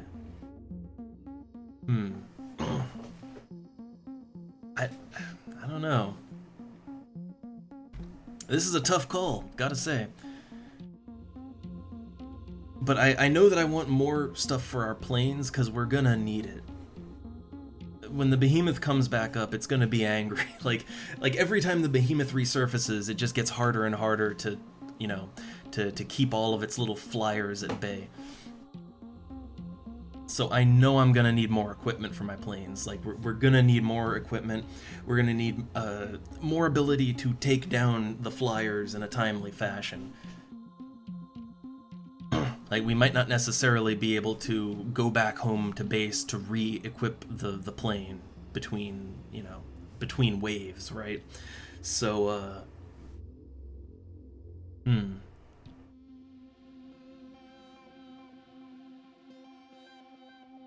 So I don't know, I mean, the Gadfly seems good. Yeah, it's got a high burst, good damage. The accuracy is a little lacking, but not horrible.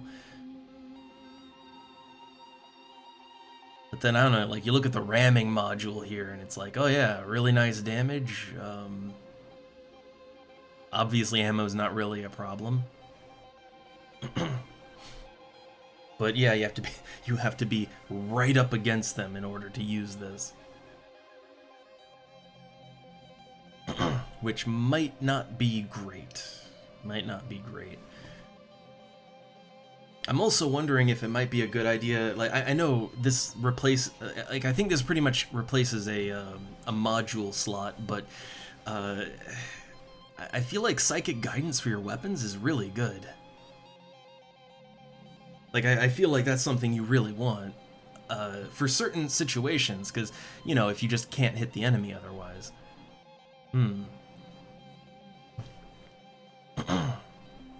I don't know. The railgun, though, I mean, like, it's got really good range, it's got good accuracy. The ammo, yeah, the ammo is a little light. That's one thing I don't like about it. But I think that paired up with the Synedrian laser gun, I think that's a good mix. It's worked out for me in the past, because yeah, this has it has a good ammo capacity. The damage is a little light, but it's got a good ammo capacity. It has really good range, really good accuracy. Like it's a good solid weapon all around. So yeah, I don't know. I want another one of those, and then another railgun.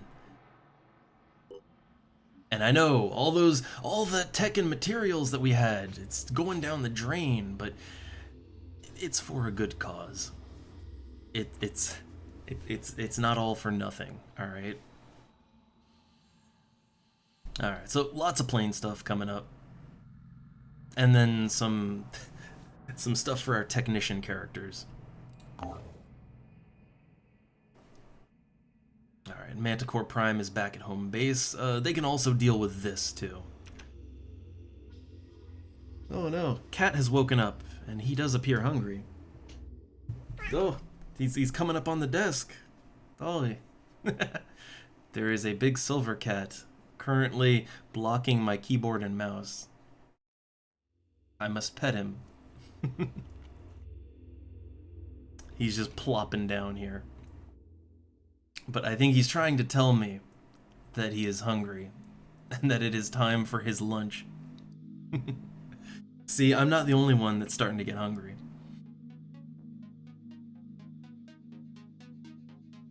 Well, yeah, okay, so he's almost sitting on my mouse at this point. Alright, give me 1 sec then. Let's see if I can tab out, put the old AFK on. So let me feed this hungry cat, because he will not leave me alone until he has been satisfied.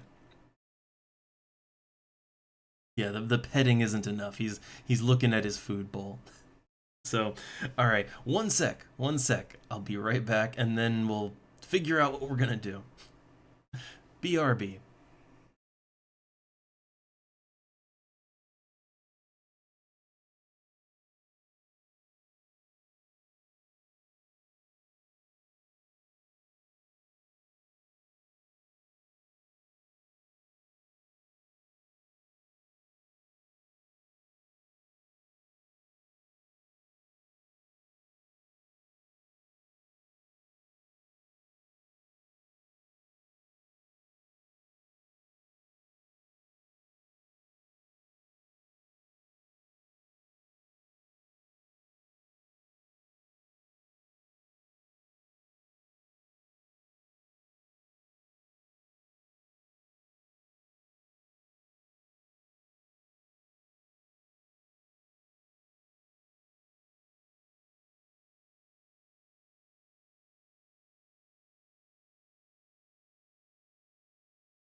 Alright, I return.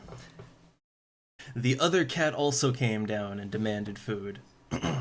But not until after I got out food for the other cat. Alright. Let's take the AFK off.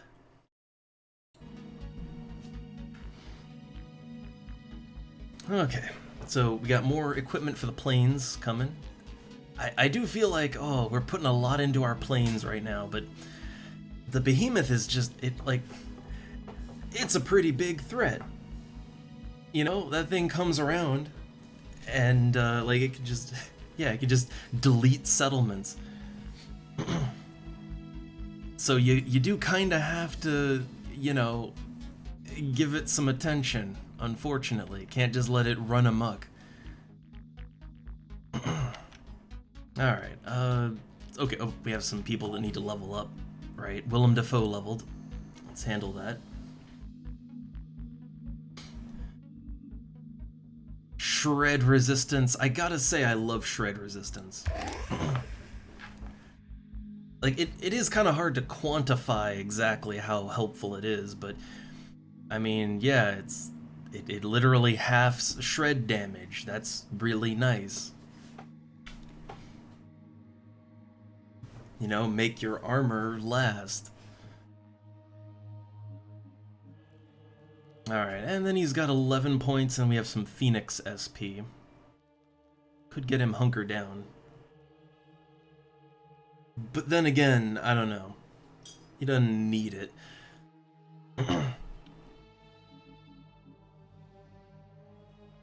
Just, I don't want to dip into the pool too much.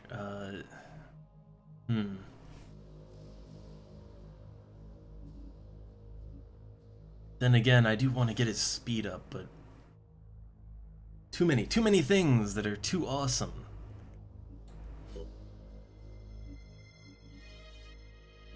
Yeah, no one else leveled, but I mean, some of the characters are already max level, so they might just be, you know, just some things we want to put points into, right?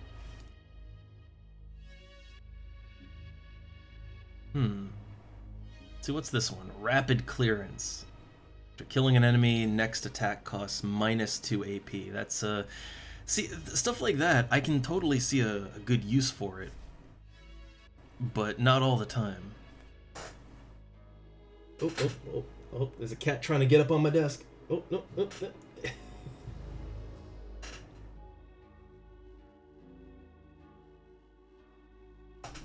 I gotta nudge him away.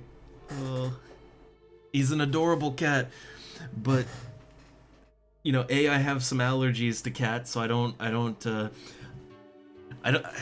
like them just kind of chilling out right next to my face. Oh, he was going for it again. Like I'm physically blocking him from jumping up on my desk. So I'll pet him, but I'd rather not be breathing in cat hair for hours.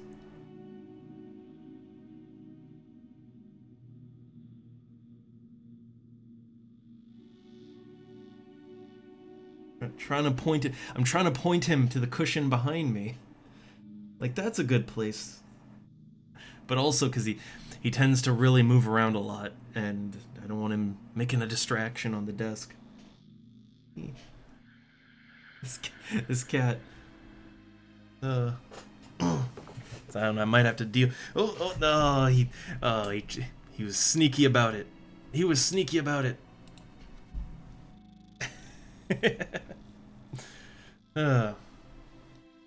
Alright, well, I just have cat on desk now, but I'm can I at least get him? Let's see if I can. No, not the keyboard. Oh. Cat. Eeh. Oh, popping open console menus. Oh. So now I have to fight this cat.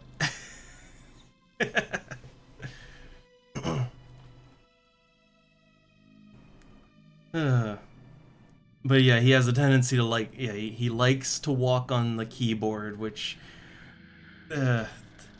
not great. Can I get him to just settle down next to me though? Oh, Silva. Yep. Hmm.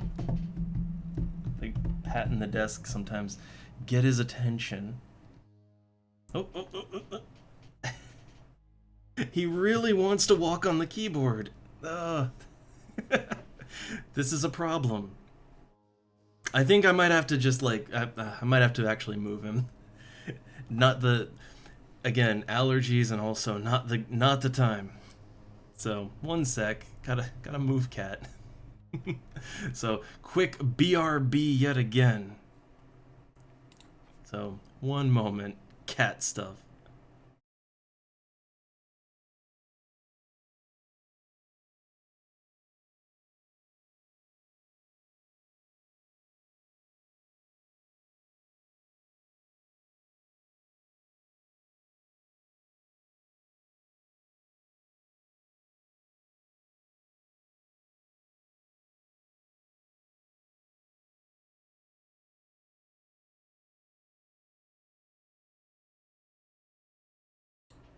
Alright, hopefully the cat problem is under control. Hopefully. Hopefully. He's an adorable cat, but yeah. I can't just have cats up around my face all the time because my allergies will go nuts. And also he likes to live on the keyboard. Very bad. Which I have had this cat somehow walk across my keyboard in just the right way that he changes the language on my PC. And, you know, fortunately, it's just toggling between the two that I know. But I'm always worried. It's like, oh man, and then suddenly my interface is in Chinese. Uh-oh. Help. It's amazing the chaos that cats can cause just existing. Alright. So let's see, okay, I didn't do anything with the points here, because cat distraction.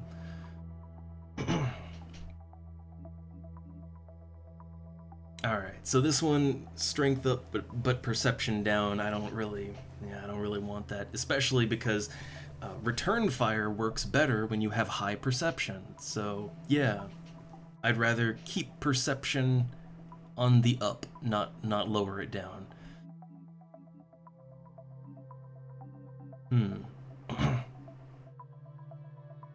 This doesn't even require anything, like, it's just a freebie, right? It doesn't require you to use willpower or anything, but I don't know, it's just like there's always something else I want to do with my points.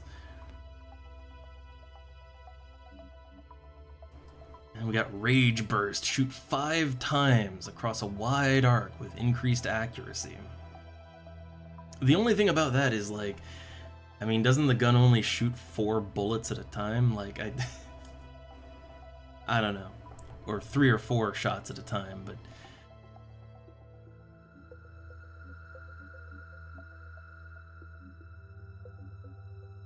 I don't know, like, of all the choices, all of them kind of fall into, oh yeah, that's cool, that'd be neat, but I probably wouldn't make good use of it.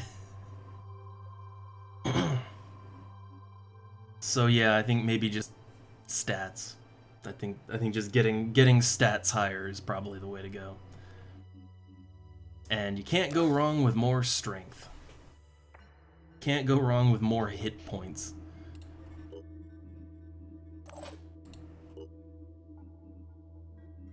But yeah, I think characters like Sito here, I think more or less they have as many abilities as they need. They don't really need any more. So yeah, at this point it's more about increasing their hard base stats. Which I swear I thought I had maxed out Sito's speed, but I guess not. I swear I thought I did that already. Hey, maybe I went for strength first, because Sito does seem to have high strength. I probably always went for something different. Well, I only got 9 willpower right now with all the delirium.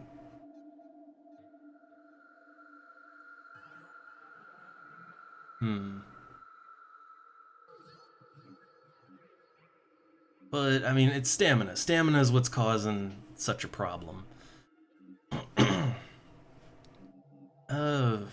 Hmm. Tough calls. And I like to hold on to my Phoenix SP, but at the same time, you know, you'll get that constantly. Speed.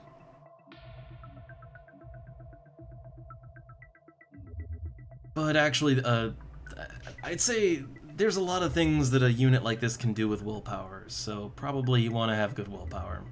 So we'll bump that up.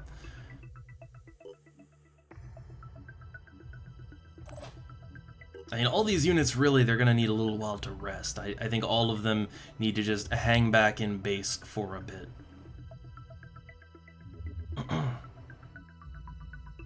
Oh yeah, that's... everything needs to be increased.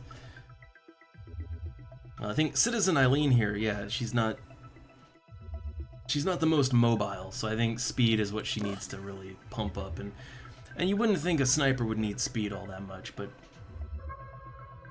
like they do have to reposition constantly. So yeah, you want to be able to have, you know, oftentimes since their guns take 3 action points to use, they only really get to move once, because they'll probably want to move and shoot. So you kind of want to make your one little turn of movement, you want to make it count.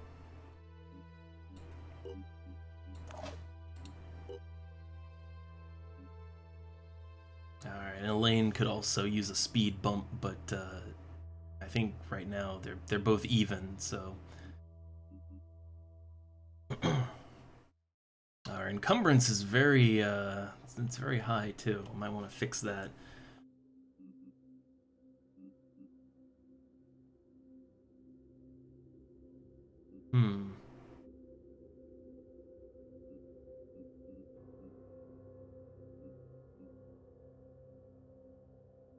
Like everybody needs more willpower right now, but it's mainly just because their stamina's, you know, they're hurting on the stamina end.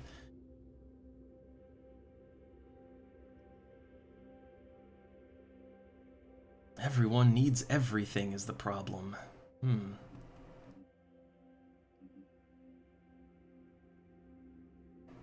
But I do get a lot of mileage out of willpower for a character like this. Yeah, if I were to take electric reinforcement, that would eat into the will points. Field medic would also eat into the will points. Like, yeah, there's a lot of things that would eat into will points here. So, kinda, yeah. I think that's what needs increasing. All right. So I would like to, you know, before... Thing is, if you sit on the map too long, things keep happening. So I do want to do more of the missions that are available.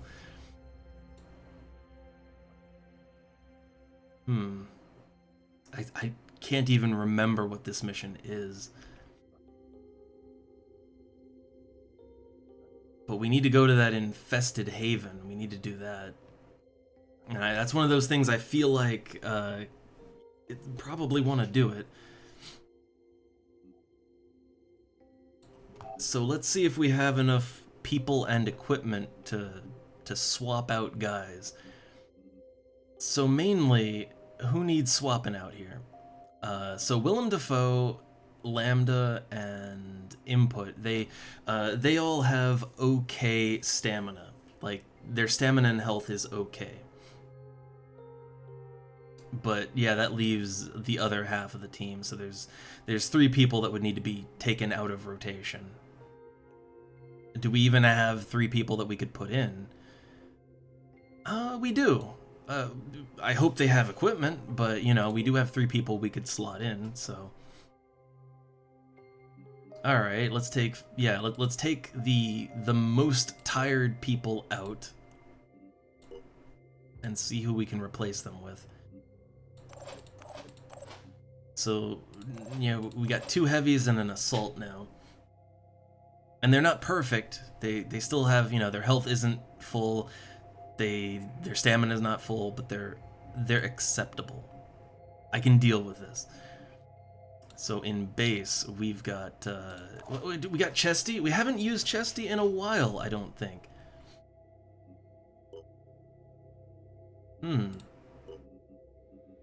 We also have Jason Voorhees, which we haven't. We've barely used him. And I think he's mostly just been chilling in base collecting EXP. Ooh, History of Violence. 10% damage, but willpower goes down. But 10% more damage. Ooh, gain up to 25% speed and damage based on lost health. That does seem quite nice, I gotta say.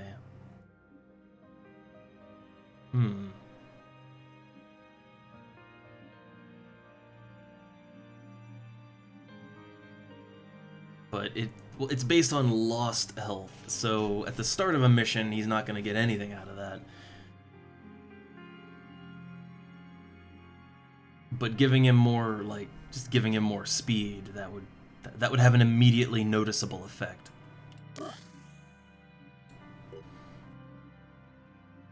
But otherwise, I mean, he's good to go, right? Like, he does have a gun. He has a handgun. He's got Marduk's fist. I love the big purple toy hammer. And then he has a healing item, and he also has the Neurazor too. So I'd say he's pretty good.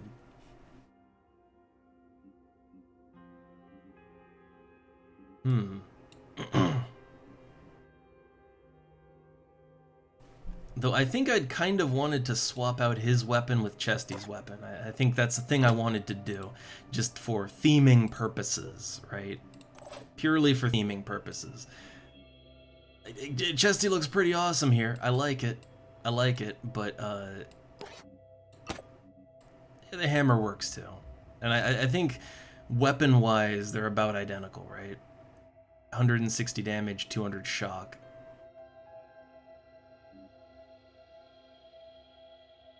Well, this doesn't get any shock damage, but it does have piercing and bleed. I don't know. I'd say they're more or less equivalent. More or less. Pros and cons.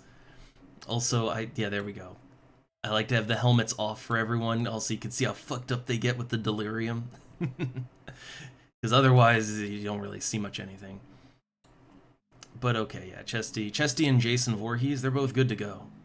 Now, that is kind of melee loading the party a little bit. If there's better options, then we might want to take that.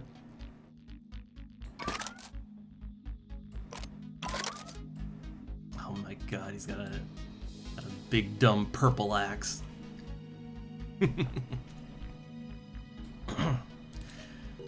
Because we went for NES Jason Voorhees. I still don't really... Well, I guess I kind of know why they made Jason purple in that one. Because, A, people didn't really care too much back then, but B, because well, like, you couldn't just use black or something. Like, it wouldn't show up good with the NES. So, you know, you'd either use, like, a dark blue or purple, right? It works, technically.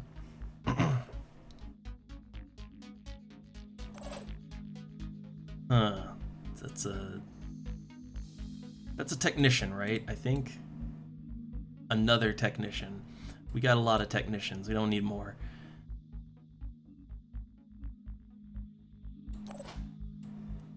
Oh, we have La Expendable, which I think she's fully equipped, right? Like, let's see. We've got the crossbow, and we've got the drone dispenser pistol, and I think both have ammo, right?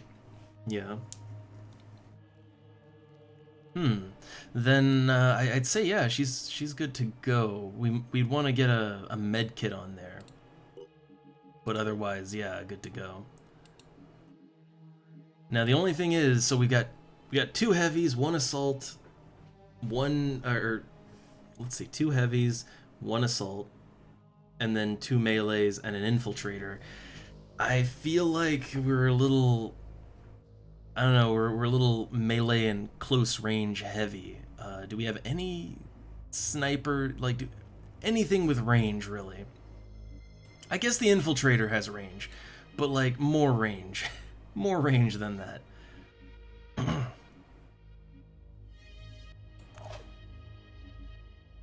Well, you got the technician, but he doesn't have any equipment. Who does that? Like, we gave equipment to one of the technicians, right? Like, one of them we gave gear to. Han Solo. But he's on the Chimera. Like, there's not really any purpose to that. There's not really any purpose to having him have gear when he's just a pilot. Right? Yeah, if he's only a pilot, we're not really getting any use out of him.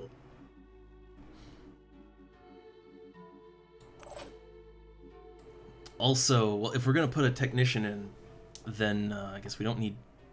Like, at Chestie's max level, she can always get more skill points and become stronger, but she's max level. She doesn't really need any more, like, if we just left her as she is, she's fine. She could level up stats, but, I mean, really, it's fine.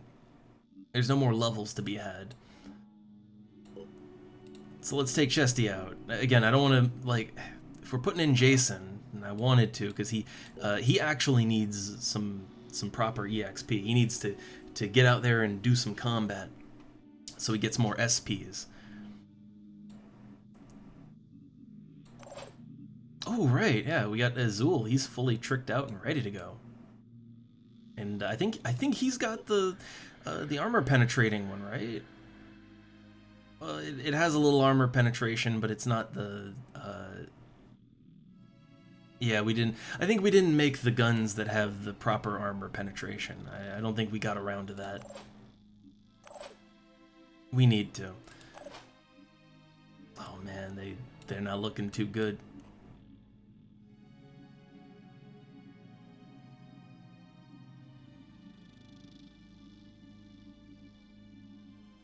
So, okay, then what I'd want to do is our technician here, Mac. Or, wait, is he a technician? Oh no, he's a priest. Ah, okay, priest. I don't know why I thought that was technician. Well, okay, do we have anything that can help out a priest? Do we? Oh, we have armor, right? Like, we did make armor for the priest character. Yeah. Man, that looks interesting. That looks very interesting. I think you can tell that it's sort of, you know, you're supposed to have a mutated head on top of that, right? Because it's a little funny like that.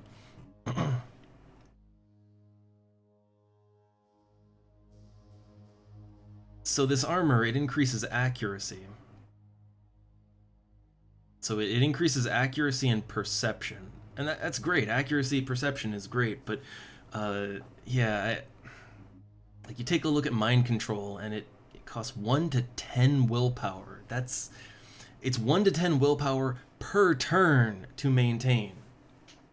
That's kind of rough. And my understanding is that, like, there's some mutant heads that can fix this, right? So I guess you're kind of meant to, yeah, you're meant to go in as a mutant with this.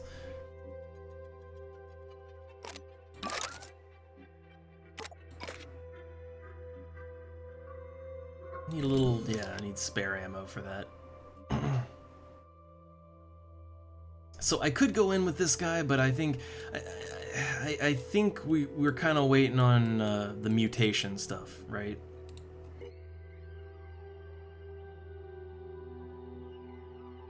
So yeah, he's got gear, but we'll wait.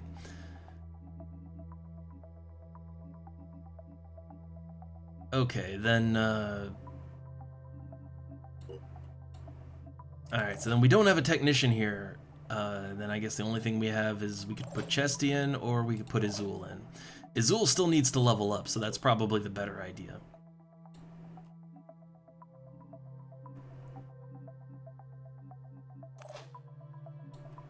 Alright, and Azul is using the Jericho assault rifle, which the raw damage seems to be a little less than the Phoenix Point rifles, but it has a little bit of shred on it.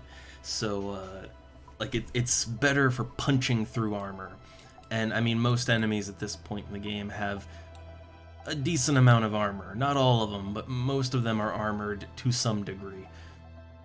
So if you can punch through that, it's a little more valuable than just raw damage. Though, I mean, it all works. It all works out.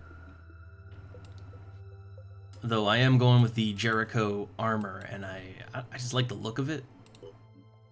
Like, I like the look of that armor, but it's also the Jericho armor. It's got a little bit more actual armor on it, a little bit more armor, and there's really no downside to it as far as I can tell. Yeah, as far as I can tell, there's no real downside to it other than you're not very stealthy, but that's not so important, I don't think. Now, is there anything else we can get for this guy? Nothing that's really, nothing really stand out good, I'd say. His stats are kind of mediocre too. It's, I think he just hasn't seen a lot of combat, so he hasn't racked up much SP. But I think, yeah, one more point of speed. Can't go wrong with that. All right, so we have a new crew. I am wondering though if we want to maybe take Lambda out or Input and put in Chesty, just because.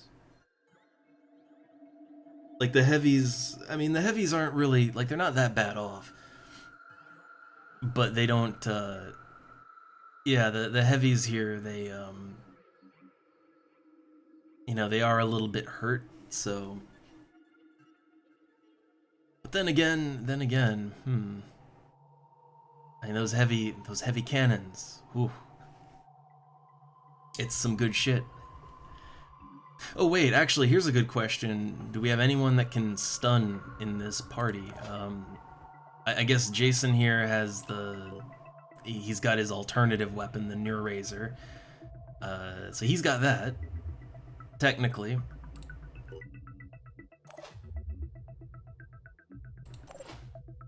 But I don't think anyone else has any form of stun weapon. So yeah, we might want to take one off just to... Okay, well input here is max level. We do want people to get XP. I mean, Chesty's also max level, but Chesty's not hurt, so... Yeah, if I didn't put Chesty in, then it'd be Mac, but Mac has, like, he both has no levels or anything, and he's not really feature complete yet. Like, he needs that mutant head, I think. And Chesty, while she's max level, she's still got perks she could get. She's still, her stats could still get higher. There's still stuff to do there.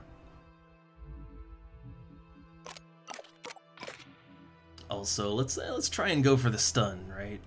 Let's try and do a little stunning. We'll see how it works out.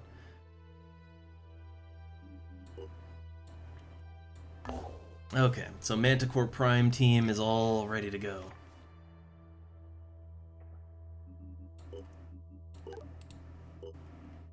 I feel like we spend a lot of time managing things, and being distracted by cats and stuff, but it's alright. Okay, so yeah, search and rescue team. Let's do it. Alright, so we need to destroy the corruption node. Enemy reinforcements will arrive continuously, but it's all about destroying the corruption node. Threat level is extreme. Ooh. I can't wait. So all items on the battlefield will be automatically recovered. Okay, that's good. And the objective is to destroy all enemy invaders. But yeah, we gotta save the Haven. So I assume that if we don't do this, then the Haven's gonna be lost. So, yeah, this is very much a we gotta do this one kind of mission.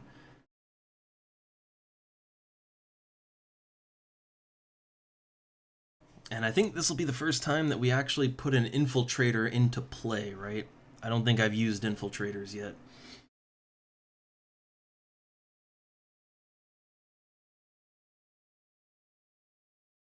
So fun, you know, an extreme threat, fun mission to get experimental with.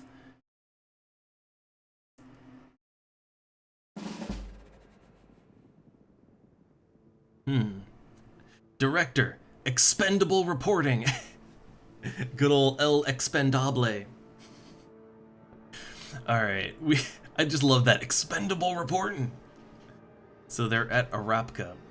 You're seeing this, the green shimmering. I feel like I've been here before. Expendable! Snap out of it. We got a job to do. Scans show that there are survivors out there. Stay frosty and be ready for anything. Chesty out. I like you get a little banter. I like that. So this is the first type of this mission that I've done. So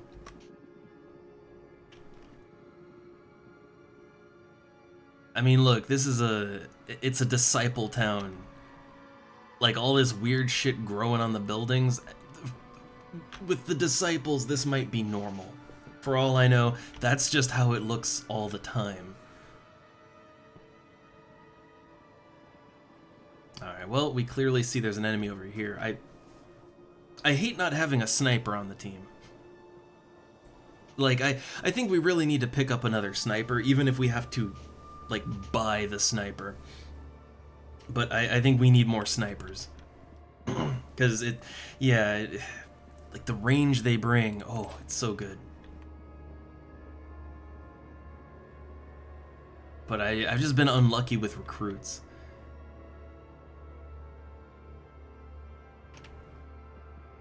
Alright, so I mean, yeah, if we could get over to like a window, you could clearly see it through the window, but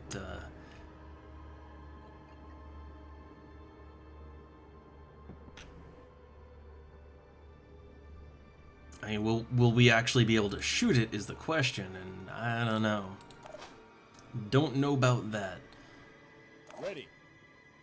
But I think the only person who would really have any chance of actually hitting said thing, if they have a shot, it would probably be our assault unit, right? Like, they have technically the longest range gun out of anyone here. And they still don't have a great shot.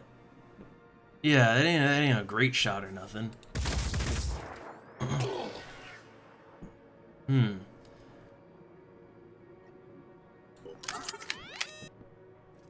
Well, let's give it another try. But yeah, now you really don't have a good shot. But you disabled their legs, so that counts for something. Can't wait. So, okay, the infiltrator, what do they got? I mean, they have like a standard little crossbow. Their gun doesn't deal a lot of damage, though. It's really cheap. It's cheap as a pistol to fire. But yeah, the damage isn't really very good. Low ammo count, too.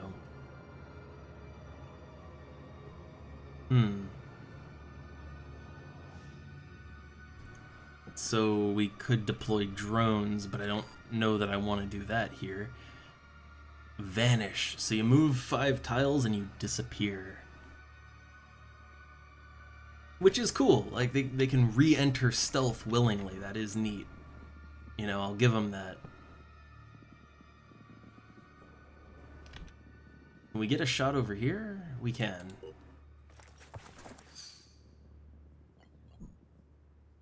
Oh, that would be the corruption, right? Well, it's a Mist Sentinel, but sure. Let me see. Yeah, well, if we get closer... It's just I definitely want a better shot than this. We need a better shot than this.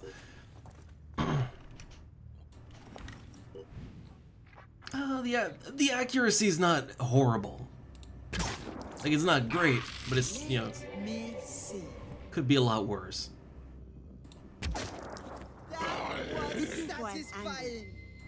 Alright, one more. Oh, okay. Let's show him what we can do. I'm not sure I really should be wasting everyone's points just unloading on this one guy, but you know. Problem solved. If I see an enemy, I want to take it out. Oh no. Are these, So they're under enemy control. Oh, yeah, they've been mind flared, or that's what they're called, or not mind flayers. That's D&D. Mind fraggers. Yeah, been mind fraggered. So they've been face hugged.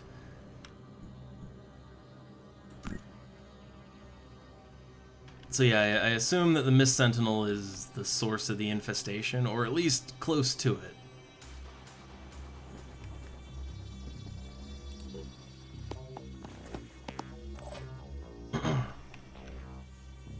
Alright. Well, that's a big bad melee unit, but we also have our own big bad melee units, so...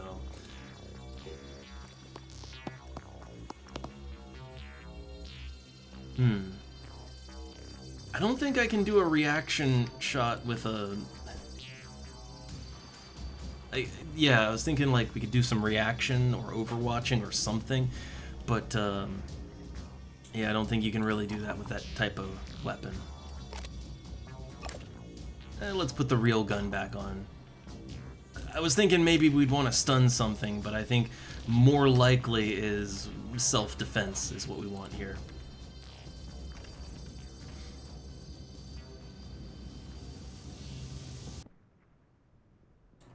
Okay, again, I don't want to go too far ahead. I've gotten in trouble going too far ahead before. Doesn't end well for me. And we have two heavies, right? Or... no, just one. Okay. I can make a difference. Ready to go to work. Alright, and Voorhees, yeah, just whip out the pistol. Oh, I was thinking it's gonna run straight here, but I think it'll run into a bit of a snag there, right? It would have to go through the building. Yeah. Okay. Oh, there's a guy up on the rooftop. It might be a good idea to jet jump up to him, actually. That might work out.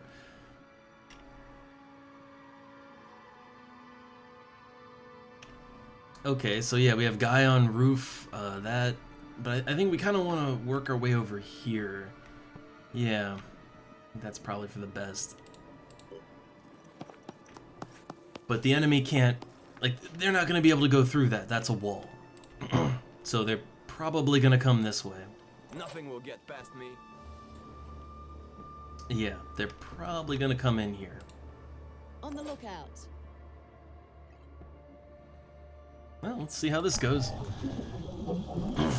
Oh right, yeah, these things when they're not in a nest, they just pump that shit out constantly. Forgot. So Overwatch gonna kick in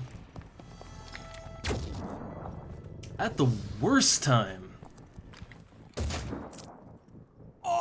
Got the absolute worst time that Overwatch kicked in.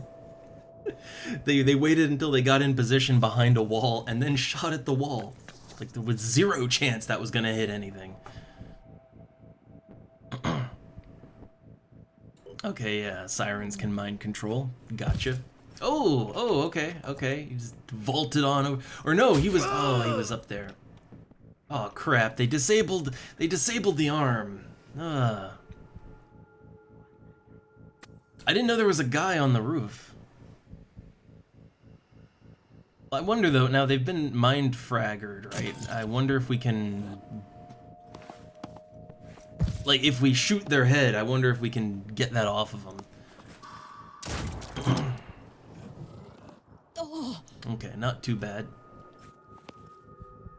So yeah, he's been dazed. But fortunately you can still use both of these things.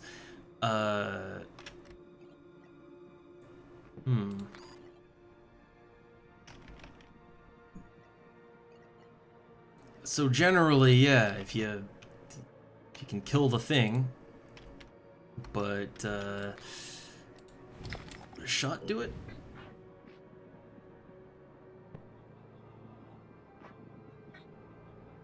It's 40.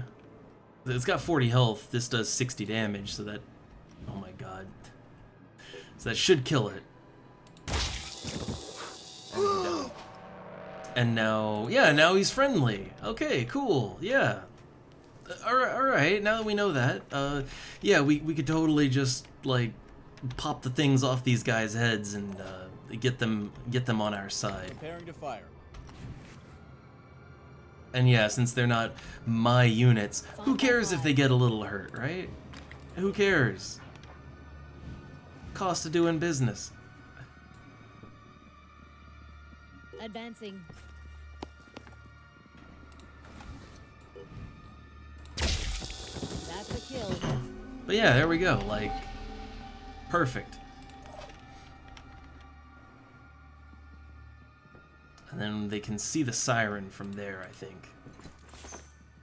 Enemy spotted, yeah, I know. It's fine.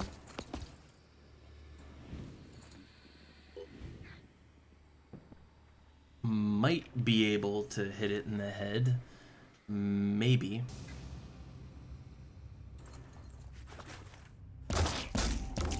Okay, 2 out of 3. Not bad. Didn't disable the head, but good start.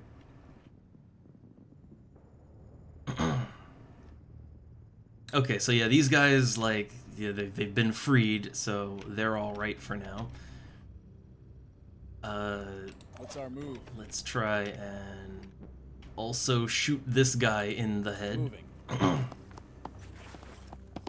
We're here to save you. Just stand still.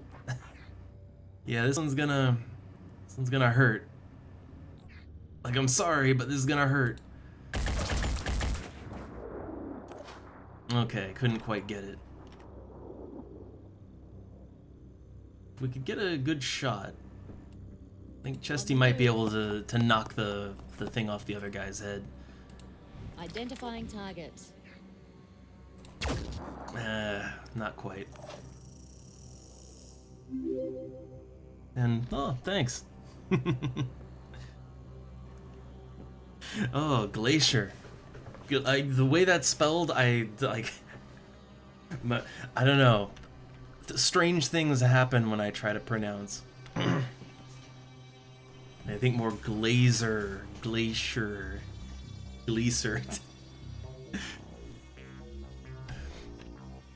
I want glazed donuts. I'm a bit hungry. A little bit hungry. It's getting near lunchtime here. But okay, Glacier. Okay. We'll stick with that, though I still want those donuts. Okay, so, alright. I was trying to knock the Mind Fragger off this guy's head, but that's not quite working out. I don't think I'm gonna... You know what, maybe the Infiltrator can do it. Maybe. No, they don't even have a shot on that. They're looking over there at the siren. I don't think that's gonna work. Yeah.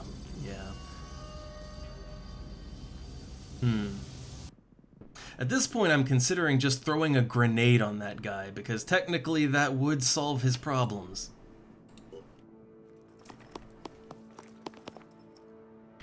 But, okay, what's our chance? Like, yeah, the thing is, I had to shoot this guy so much, he's probably gonna die before I get the... Before I get the fragger off of his head, but... Also, I have grenades spread on, so chances are that'll just miss anyway. Gotta be honest, I think this is the way to do it. Didn't work. Well... I'm sure everything will be fine. There's lots of I'm sure it'll be fine here.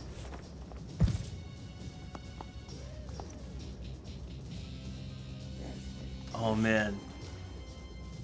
That sounds like a delightfully traditional dish. I mean, actually, I love me some Wurst. I love me some, like, oh, give me some sauerkraut or something. Oh, I like even the red one.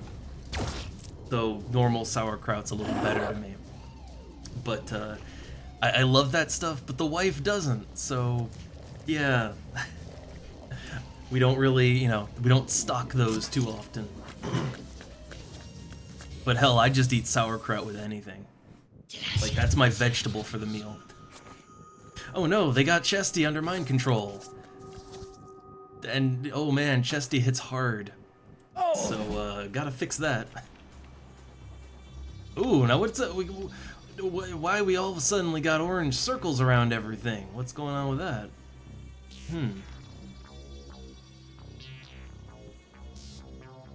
Huh. But these guys, like, I can control them now, right? Yeah. So, since I can control them, well, okay, maybe let's shoot with the heavy first.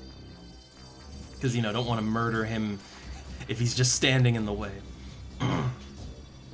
But we can use these guys we freed. They're cannon fodder now.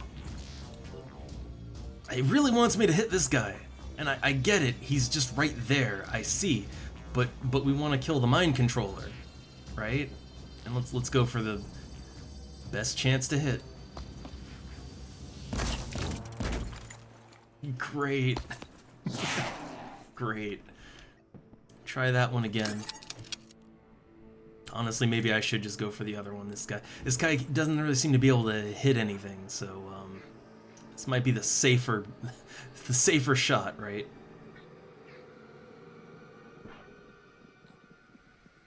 Right there. Okay, there. There's a lot to shoot right there. One less to worry about. Okay. Oh man, mash with sauerkraut. Ooh. It sounds like a good time. I mean, I do like me some mashed potatoes, although with mashed potatoes, I'd go more with like a gravy and, I don't know, peas. Peas and corn, carrots, and then mash, and then whatever else is a main thing to that. That's more the route I go with mash. With sauerkraut, I don't know, I could just eat sauerkraut on its own. Just give me a fork and I'll scoop it right out of the can. But I don't know. Like I'm not picky with it. I'll eat it with anything. But certain dishes I don't know. There's a certain setup I like.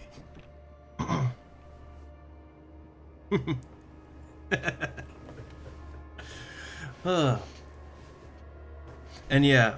Oh man, it's almost 2 o'clock. Yeah, almost 2 o'clock here, and oh man, I want some lunch, but the wife is bringing back food when she comes back, and until then, we really don't have like, we've got Christmas cookies, we have a ton of Christmas cookies, and coffee, but yeah, not really a lot of food, so I'm kind of waiting. And now all the food talk, I'm just getting hungry. And my brain is clouding with hunger, but like I could go for so many things right now. Here. Not picky at all. But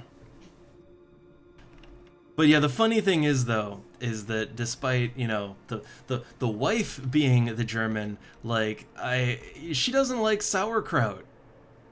And like a lot of the dishes that I guess they're the traditional German dishes, she doesn't like. But I kind of love it. I kind of love that stuff.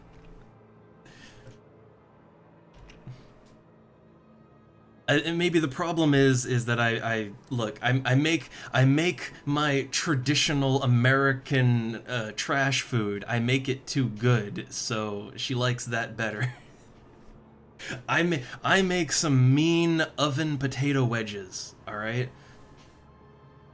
And, well, chicken nuggets, right? Give me some chicken breast, I can turn that into nuggets real good.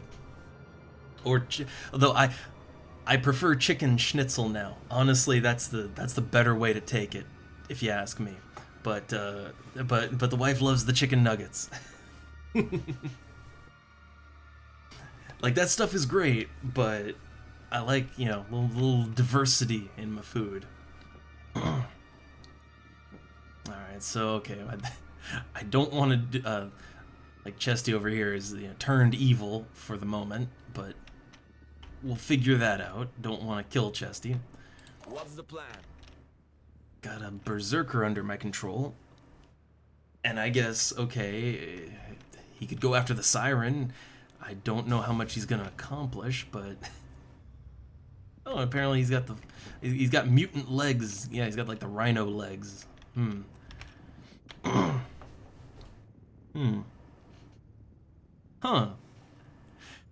I mean, yeah, if you ask me, because like I've had a few different kinds of sauerkraut here. Every now and then, for my own use, I'll get like a jar or can of sauerkraut at the supermarket, and every now and then I'll do something with that for myself. It's not overly sour to me. I figure that's just how sauerkraut is supposed to be. I never ate sauerkraut before coming here. But, like, I only started eating that now. I always assumed it was gonna be bad in the past, but then I tried some and then I'm like, no, I love it. But it's not really that sour, actually, to me.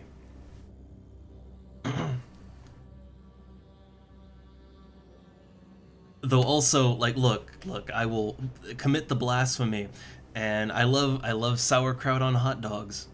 All right, that's my favorite way to hot dog. All right, let's see. Can I get in there with a? I can get in there with a melee. At the least, it'll do a lot of damage. And yeah, over the course of me playing Phoenix Point here, which I'm a little weird in that I'm running through the game for the first time properly with, you know, a mod on, right? Terror from the Void. I tried the game and failed a couple of times, and before I went to mods. But it's just the game experience is a little better to me now with that. But I don't know, yeah, people are really polarized on Phoenix Point. People either seem to really like what it's doing, or they just hate it. And you know, there's reasons to like or not like it. It has a vibe it's going for, but I don't know. I am picking up what it's putting down. I enjoy it. Alright, that wasn't as effective as I wanted it to be, but it's okay, it works. I still want to try and knock the thing off that guy's head, if I can. But also, I guess I do want to deal with that, huh? Have anyone else over here that can do stuff? What's needed? Okay, Voorhees, Jason Voorhees over here. I mean, he's good with a pistol. He could try to shoot the siren. If I try to run in, though, he's not really going to be able to do much of anything, right? Not really. Yeah, he wouldn't be able to use his axe.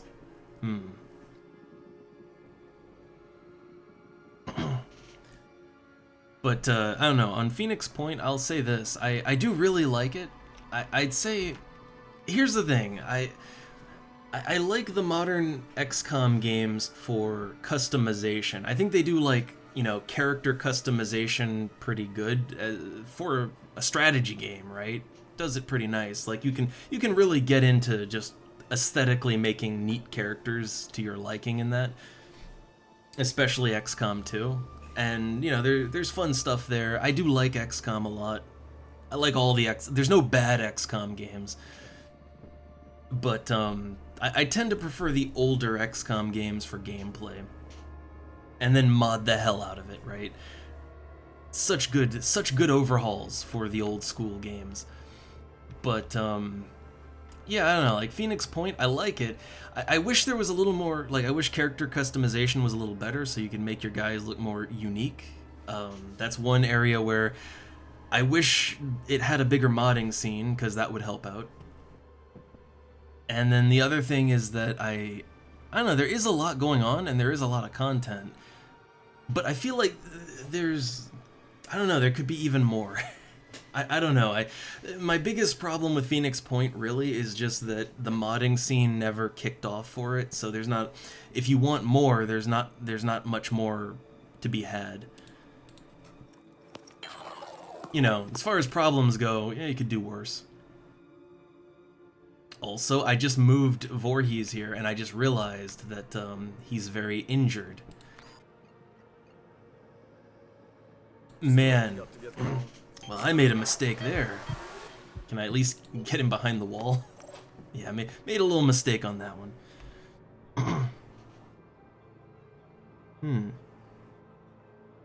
Man, I like how you call it old com, new com, clone com. Where I just say like XCOM likes, right? Yeah,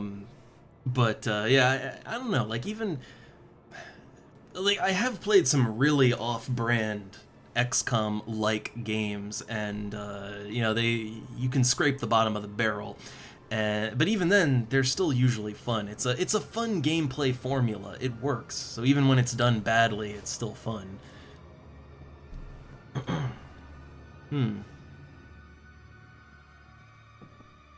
But yeah, I do think that Phoenix Point does a good job of feeling like it feels like the spirit of old school XCOM in a more modern shell, whereas the modern XCOM games, I like them a lot. That was my first introduction, actually, because even though I was alive back then, I wasn't really a strategy gamer when the original XCOM was running around, when it was new.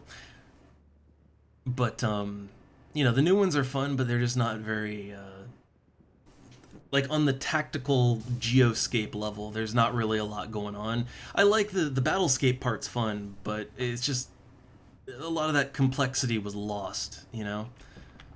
Let's see, I'm really trying to see if I can aim, like if I can get anyone close enough to hit that other guy over there. I don't know. Maybe. This one maybe has a shot. But also, man, the XCOM files, I took time off from the XCOM files to play this, because I wanted to mix it up a little bit, and I think I've had that game of the XCOM files running for like 3 years now. It is a long-ass mod. That, and, you know, I don't play it as much as I need to, but like, yeah, I've had that one campaign going for like 3 real-life years now. It can get a little daunting, a little tedious, so I'd like to take some breaks from it. Ooh, a decent chance to knock it off, so let's try. Well, oh, and now you gotta reload. Well, okay. It's just kind of a series of unfortunate events here. So we need to take care of that siren because of the mind control, but also, you know, we're trying to... There's a lot I want to do here. I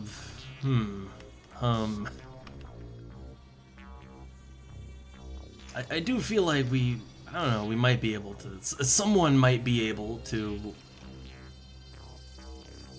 kill the siren, or at least disable its head so it can't mind control. So I think standing like, I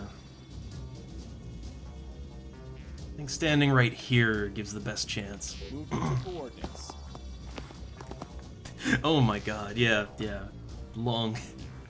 I like a good long game, I will say that, but it can get a little frustrating.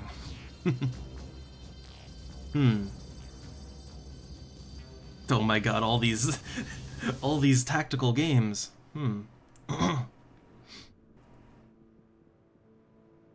Yeah, no, that's the great thing. The XCOM files is still getting updated constantly.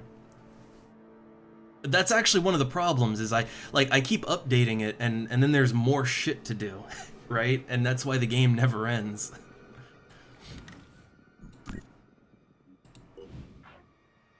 Okay, oh man. I want to use quick aim so I have 2 shots, but then my accuracy will just tank. But it's not like you have a great chance right now. What's my chance to hit the guy over here? It's also not great, but if I can just take that off his head, that's one less thing I have to worry about. I can quick aim twice, right? Yeah. Let's do that. 2 chances.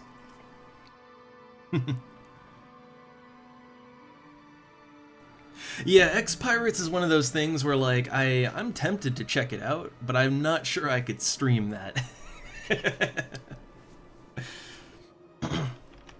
I do wish there was a better platform for that kind of thing.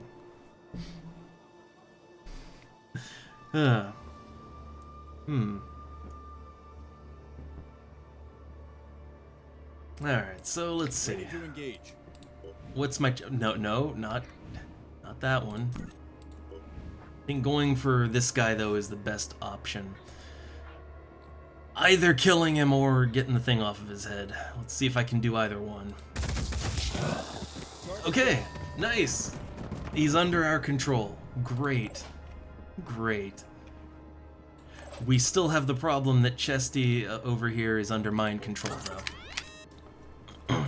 And she's melee and she's very close to everyone. So that could get rough. Oh, this ain't... that is not... It's not gonna work out. Yeah, I figured.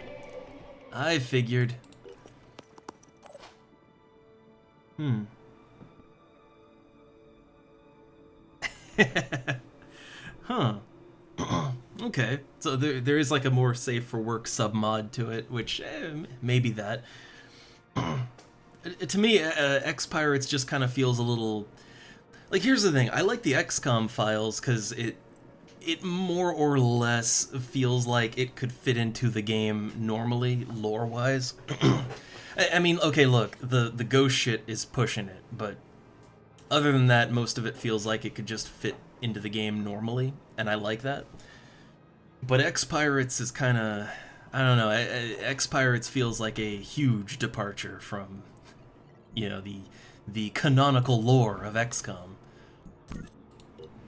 So that one I don't know about. Don't know if I could justify that one. Ready to engage. Oh man, these are bad shots, but I'm taking whatever I can in the hope I can knock the head out, but not working. Unfortunate. Unfortunate. Here I come. So I got this Berserker here. Yeah, he's not going to be able to get close enough, but he can get close enough to shoot that thing in the head, possibly disabling the psychic part. I don't know if that'll really help Chesty in the next turn, but you know, stop it from mind controlling anyone else. I mean, yeah, from what I've seen of X-Pirates, it's very... Well, other than the sexy stuff, which that just feels so weird with an XCOM, with an old XCOM game. Like, new school XCOM, I could totally see, like, porn mods for that, right? Because the character models are where they need to be for that kind of thing. But, for old school XCOM, that, like... I've seen some screenshots of X-Pirates, and it's like, that just feels a little out of place. I don't know. Like, I feel weird even when you do those undercover missions on, you know, on the beach in the XCOM files, and suddenly your hybrid unit is in a bikini thong, right? That's weird enough.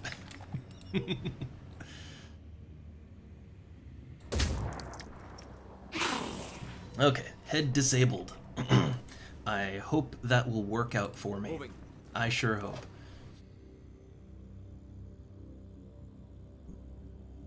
Alright, I think that's about all I can do. Yeah. Alright, well, let's hope nobody dies.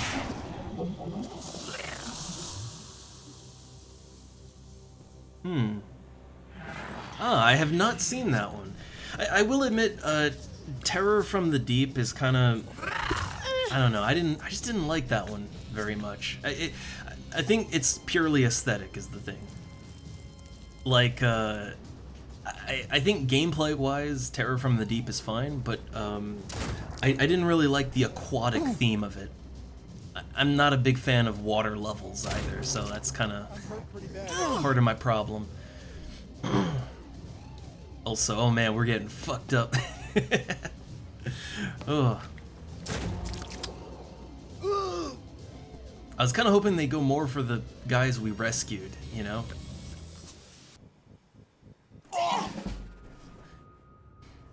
Ooh, okay, yeah, lots of damage all around here. Let's heal that up, because we have a few guys in the danger zone now.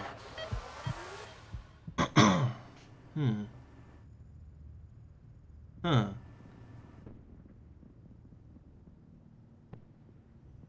Ah. You know, that is one thing I always found kind of weird with Terror from the Deep. I mean, I do get that everybody's, for the most part, wearing, like, big, bulky armor, right? So, okay, maybe they can't swim in that. But it was kind of weird that, I feel like, for the most part, Terror from the Deep just never really utilized the underwater nature of things. Like, yeah, not that many units actually can, like, fly underwater or swim in quotes. But even then, I don't know. I don't like the underwater stuff. I'm not a huge fan of aquatic levels in games. It just always rubs me the wrong way. That's purely a personal thing. I know.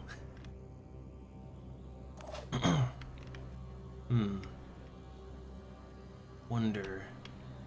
Probably get rid of this guy, or, you know, take the thing off of his head. At this point, I want to get more recruits, more guys under my control. Just hold still. Okay. I think there's like, what, one more that I still need to get under control, but otherwise, yeah, we're converting the masses. Yes.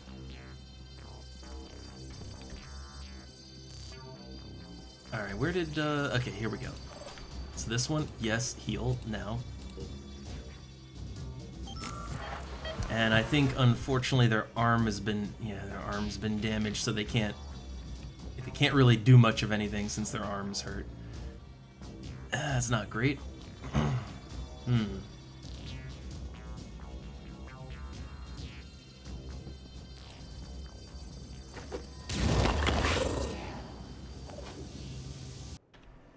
Well, I need to take care of this thing. I'm ready. Maybe Azul over here. Yeah, go around the back way. Right there.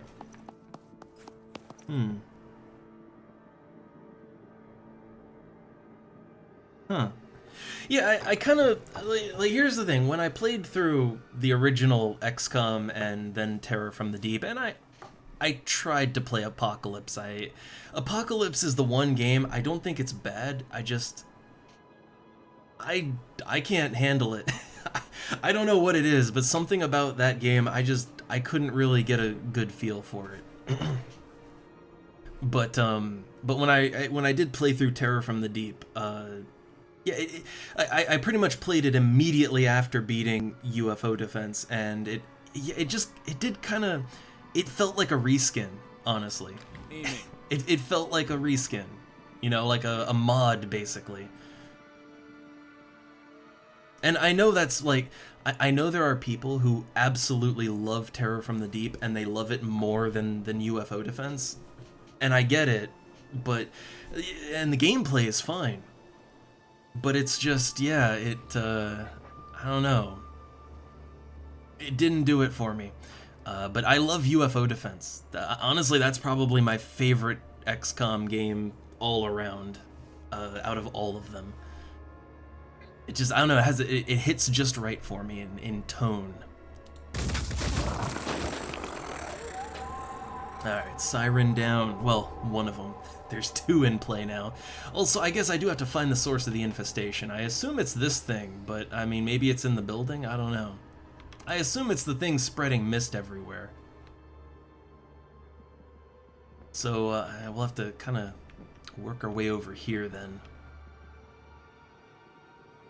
So who do we got to deal with here? That, okay, no more people under mind control though, as far as I can tell. And okay, Willem Dafoe back here is injured, but not out of play. He can still use his gun. Moving out. Oh yeah, you know what? Actually, I never played Interceptor. I own it. I know I own Interceptor, but I actually haven't played that one. So that's one XCOM game I haven't played, or Enforcer for that matter. I have both of them, but I haven't played them yet.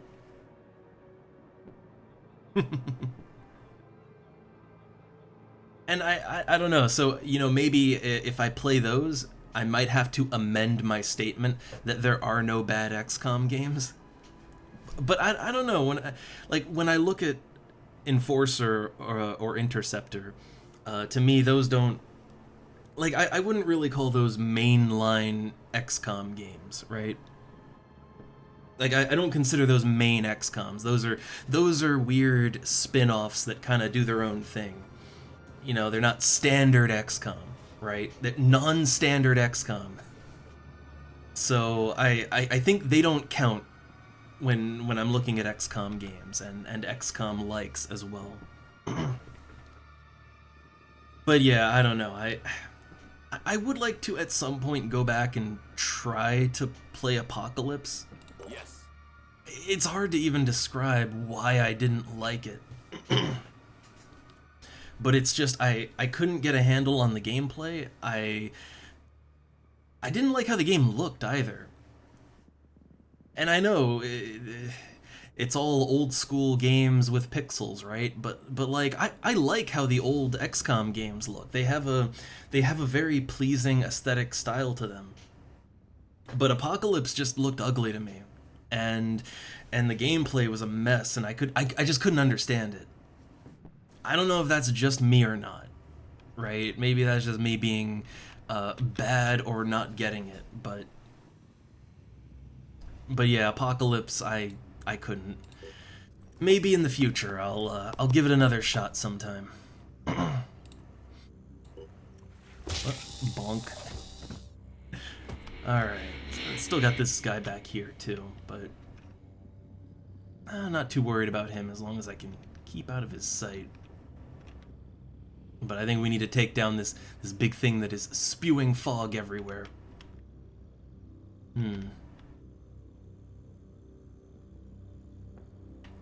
Oh, maybe Chesty could kill this guy, though.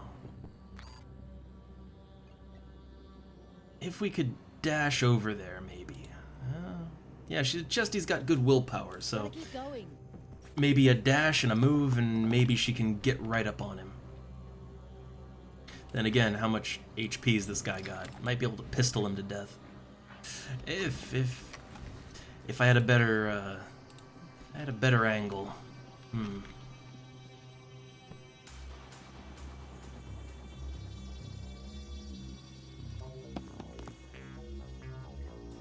Alright. Oh, not quite good enough, huh? Not quite good enough. If I took the pistol shot, like this would be 3 shots. Or let's see. Yeah, shoot with the handgun for free. Oh, okay. Confusing that with a different ability. Yeah, this is a free shot. Then in that case, shoot once in the head, and then switch over to the melee weapon to finish it off. Okay. That works out.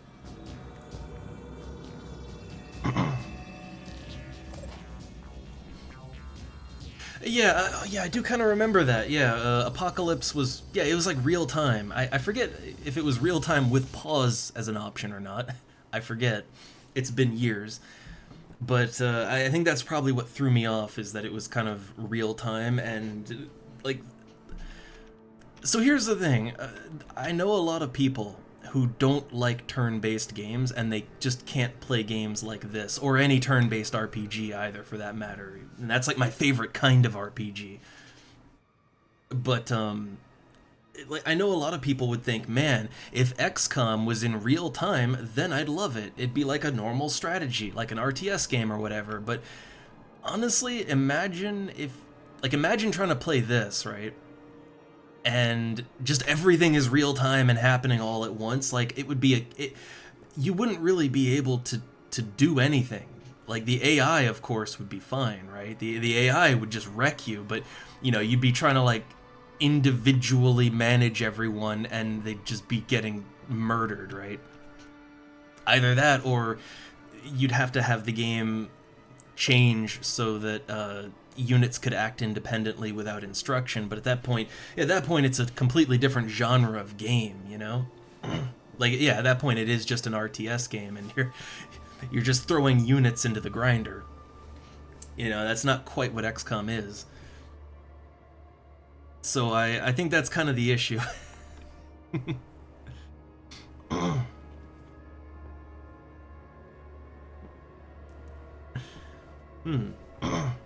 Oh man, I started to play Jagged Alliance 2.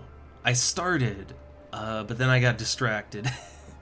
And we never went back to it again. I need to pick that up again. I was really enjoying the vibe of that game. Like, the gameplay was a little hard for me, but I was enjoying it. Need to give it another shot. But yeah, I didn't... Like, the funny thing is, I never really got into games like this. Like, when I was younger, right? When I was younger and these game, you know, stuff like Original XCOM or Jagged Alliance, when it was new, I was a different type of gamer back then. I was, you know, much younger, but I was more into, like, Final Fantasy, right? And I still like Final Fantasy. But JRPGs were my jam, and still kind of are, though there's not that many good ones anymore.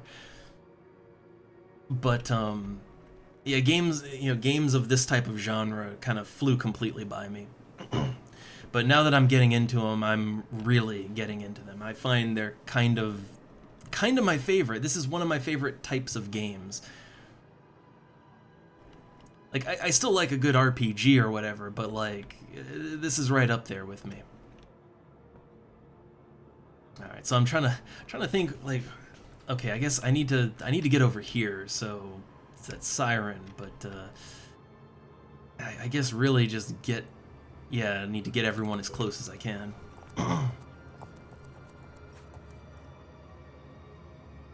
Yeah, I heard about that when I did Jagged Alliance 2. I heard that there was kind of an open XCOM equivalent for it.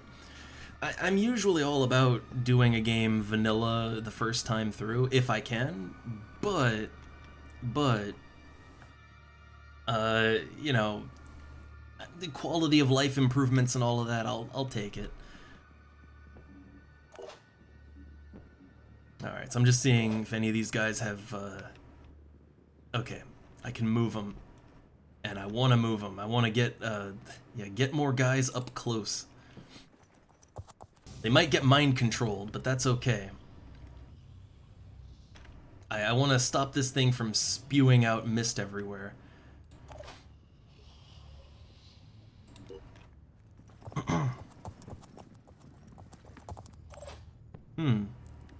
Oh man, yeah, motion sickness.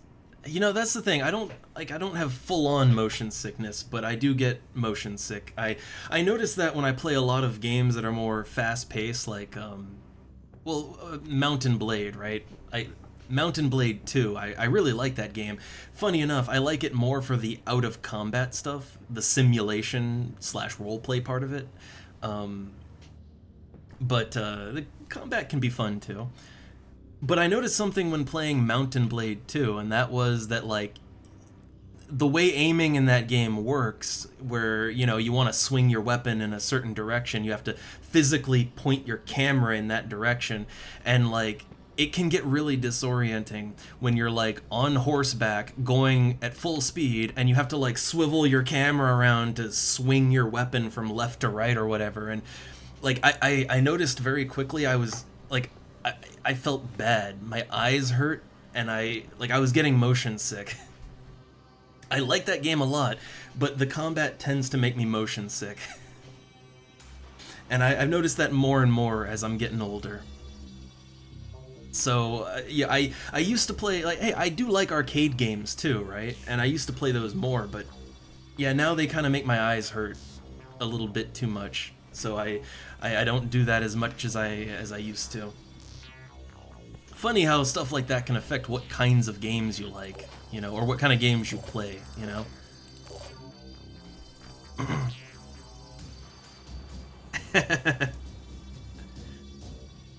Hey, you know, I consider myself an old school Final Fantasy fan, but I mean, hey, I even put in up to 14, alright? I played FF14. I like both the MMO ones. I still play Final Fantasy 11. Well, I haven't played it in a while, but, you know, we did a big old stream on it, right? But I still like private servers for Final Fantasy 11. There's some good old school private servers for that game. But, I was on board with Final Fantasy all the way up until 15. I even toughed 13 out, right? 13 was a bit rough, but it's not that bad in hindsight. Just way too linear.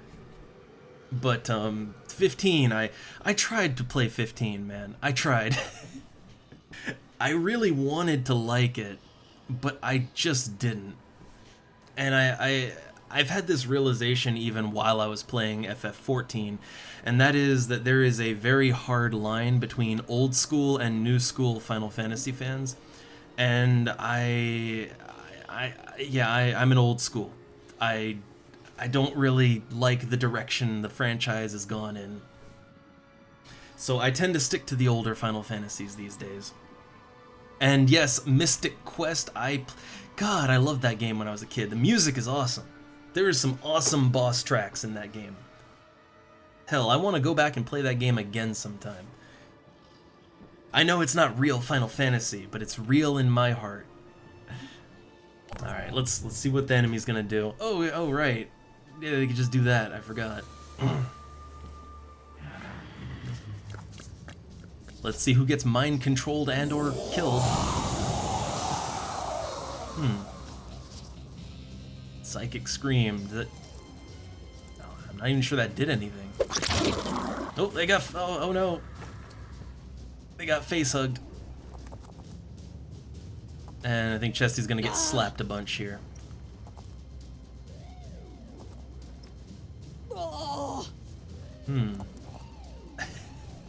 I hate these things, but they don't do a ton of damage, so I guess it's alright. Hey, that triggered Killer Instinct. Nice. So that means, oh yeah, look, you just slap this guy for zero action points. I guess it was worth it.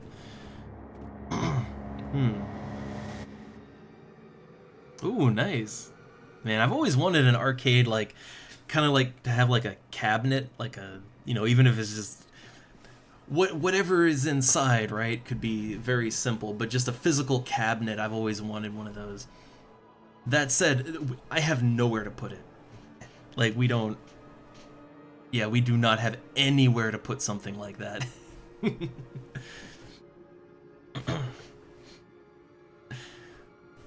So, yeah, that's one of those dreams that, oh well. But I love the look of a good arcade cabinet, and I spent a good amount of time in arcades as a kid, alright? The 90s, right? The late 90s when there were still a few arcades left. The funny thing, and sorry, for anyone, because I do post these to the archive, right, on YouTube.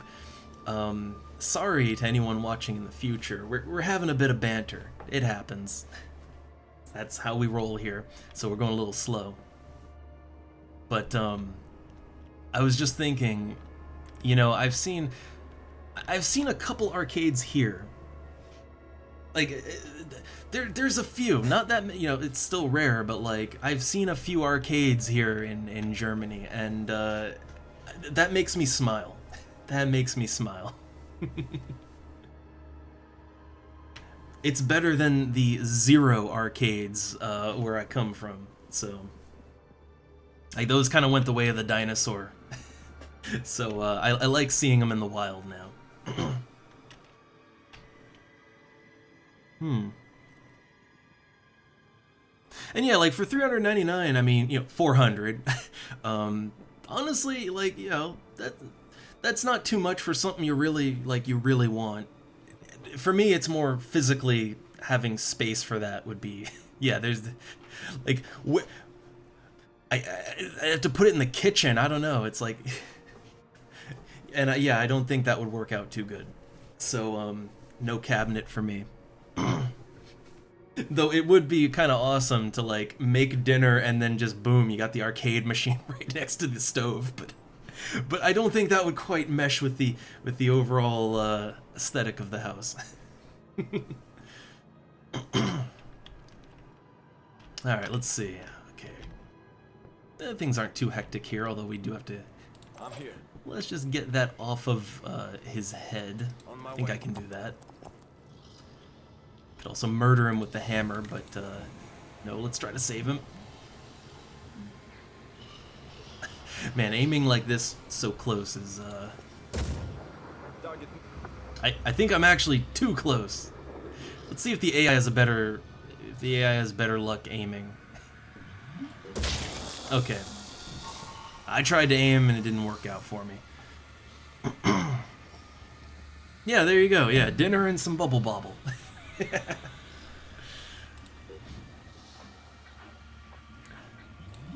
But I don't know, I'm okay with just using the emulator on my computer, like, like I've done for years.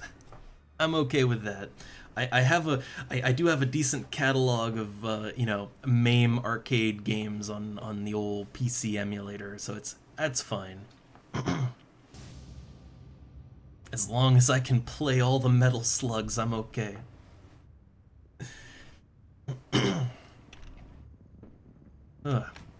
But I don't know. I guess my thoughts are a little scrambled today. But I think now I'm just thinking about games I'd like to play again, to revisit. While on the topic of just games that I've, enjoyed, and, thinking Final Fantasy, I would like to play through Mystic Quest again. Also, I haven't completely played through all of the really early Final Fantasies. I might want to do that again. But another thing I was thinking is Final Fantasy Tactics. I think I've replayed that game, the original one, on the PlayStation. I think I've played through that probably dozens of times over my life at this point. And it never stops being fun. And I'd kind of say that, like, I mean, honestly, Final Fantasy Tactics is, like, for me, I consider that, like, in the same vein as XCOMs or, stuff like that. It's a tactics game, right? A tactical RPG, if you will. And Final Fantasy Tactics was, that probably was my first introduction to that type of game. And I still love it. Like, that's a favorite game of mine. It's good any time of year. Alright, so yeah, I don't think I can quite get up on that one, I don't think. Not sure if I could shoot it. I can shoot it from all the way back here even. But I kind of want to get, like, I want to just get right up on it and start wailing on it. So Never give up. maybe a dash or two, maybe I can get over there. Let's see. No more will points. Okay. No more will points, so okay, then all I can really do is try and pistol it to death. Alright, well, go for the legs and the arms.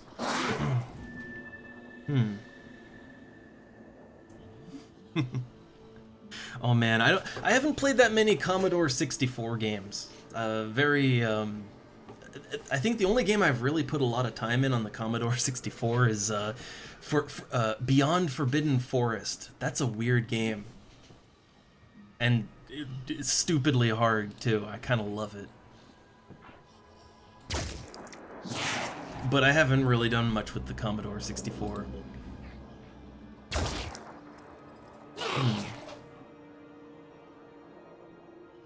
And I guess also like Sega stuff. I never had a Sega console. Like it was Nintendo all the way for me as a kid. So I'm actually really unfamiliar with the library of games for the various Sega consoles. That's probably a whole untapped realm for me, right?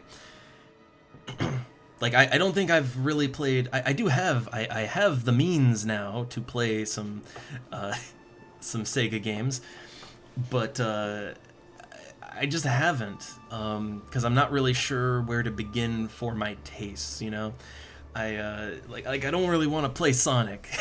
I'd rather not. I'd rather go my whole life without playing a Sonic game if I can. But you know, like I'm not really sure what I'd want to play. So. Oh man, a Pong clone. I have played Pong. It's interesting. I find it fascinating that people like I'm just so happy that back in the day that people they saw Pong and they actually enjoyed it enough to want to improve on this video game thing and take it further, and that it didn't just end with that, you know? I'm so happy.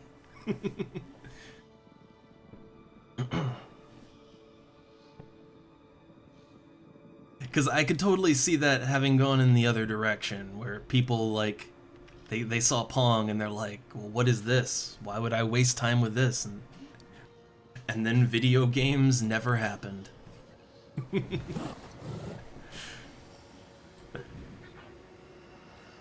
Let's see. Can I could do 2 shots with this guy. I think it'd be worth it to try.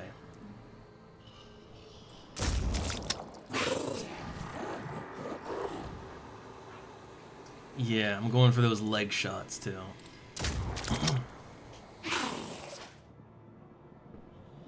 Figure at least try to disable it. Not sure that not sure Mr. Crossbow over here can really do much.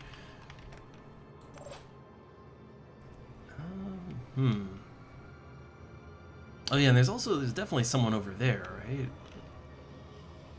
Have these two moved? They have, okay. So we still have a Disciple of Anu Assault here. You know, he hasn't done anything. There's something over here, and I'm kind of curious what that something is.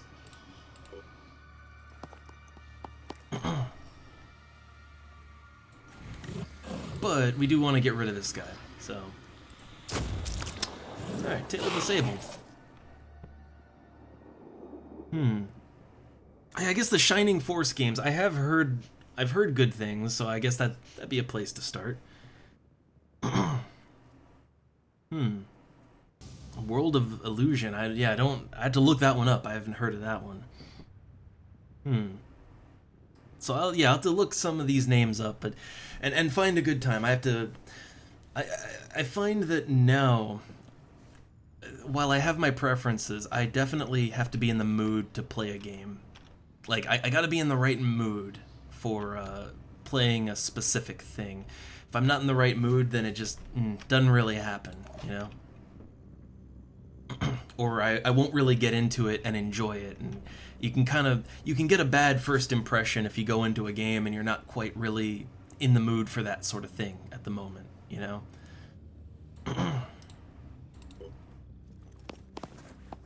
And I know, especially because I like to do a good variety of things for the stream, and that can get frustrating that I tend to enjoy certain games, but yeah, gotta have the right mood.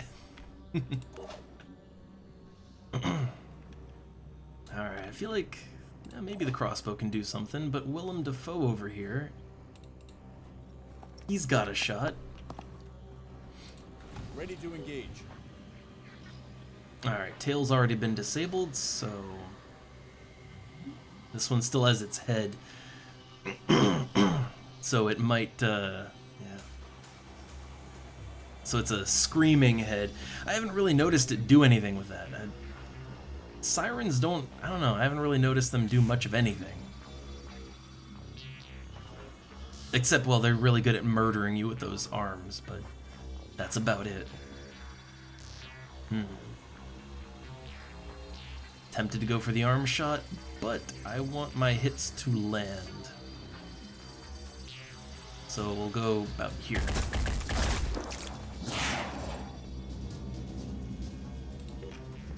And let's see what the Infiltrator has to offer. Still feel like I'm not making good use of them, but they need more EXP. They gotta level up some more before they're really useful, I think.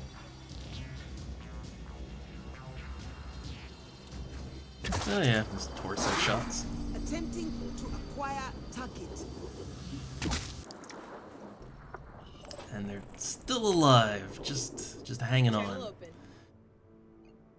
Okay, well, our heavy can't really do much because they have no use of their arms. So yeah, I'll just keep them in play. Yeah, the sirens, yeah, the mind control, that's pretty bad. Although honestly, they hit really goddamn hard with those slasher arms. I kind of fear them more as a melee unit than anything else.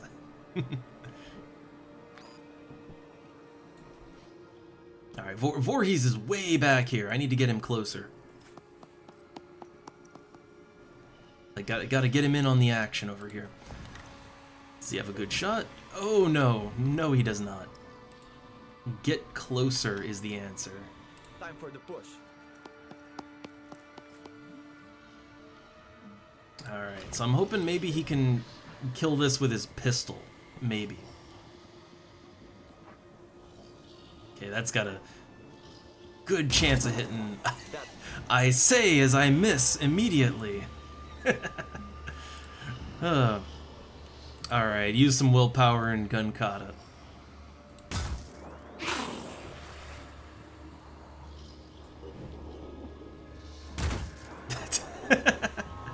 Wow, Man. Okay. Try one more time.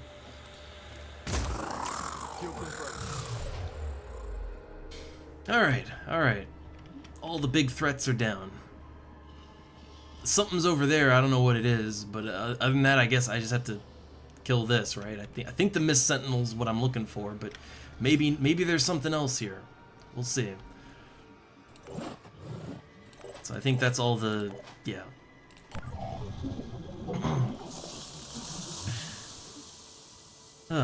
But I will say this, man. I do enjoy nerding out about the games with people just because there are many times these days where I feel a little disenchanted with the world of gaming at large. Or I think maybe what it is I'm a little disenchanted with the modern gamer, if you will. And that doesn't necessarily mean like a young gamer. But I don't know, there's a certain type. I think people know the type when they hear it. And that is the type of person that didn't they're either younger or let's say they're my age or older, so you're talking old, right? But they didn't play video games when they were a kid. Like, a lot of people just got on to playing games every now and then because of phones, right? Well, I got time to kill. Hey, what's on that phone, right? And then they sort of got into games after that, right? Or they're just seasonal gamers, if you will. I don't know, that enjoy their Call of Duties and whatnot. That's a whole other beast, but I don't know, you see a lot of this these days, and I don't know, I get really disenchanted sometimes. I'm like, man, what are we even doing? So it's nice to it is nice to be able to connect with people that are actually passionate about games sometimes, and whatever games those might be, good or bad, doesn't matter. But like just people that actually like care about their games. It helps to make it's that silver lining on the storm cloud, right? Very nice. I like to see it. So do I just run in there? Probably shouldn't. Probably shouldn't. Let's hang back here. Oh no, a new challenger approaches. A banshee. The fourth one. Just need the right angle. So yeah, I can't eat. That missed, right? But I can still shoot it. Need a better shot next time. Trying to aim. Shoot it right in the mushroom.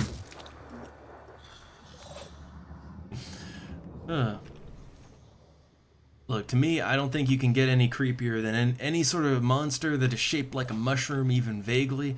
That's the worst to me. I just destroy it with fire. All right. Engaging. I manually aim on this because I don't see. Sometimes the AI, like, it knows where to shoot better than me, but then other times the AI, like, they'll have a nice, clean, clear shot, and then they'll just turn around and shoot the wall or something if I just let them do it. So I do my manual aiming. All right. Sometimes the AI just kind of loses its head for a minute, you know, gets a little distracted.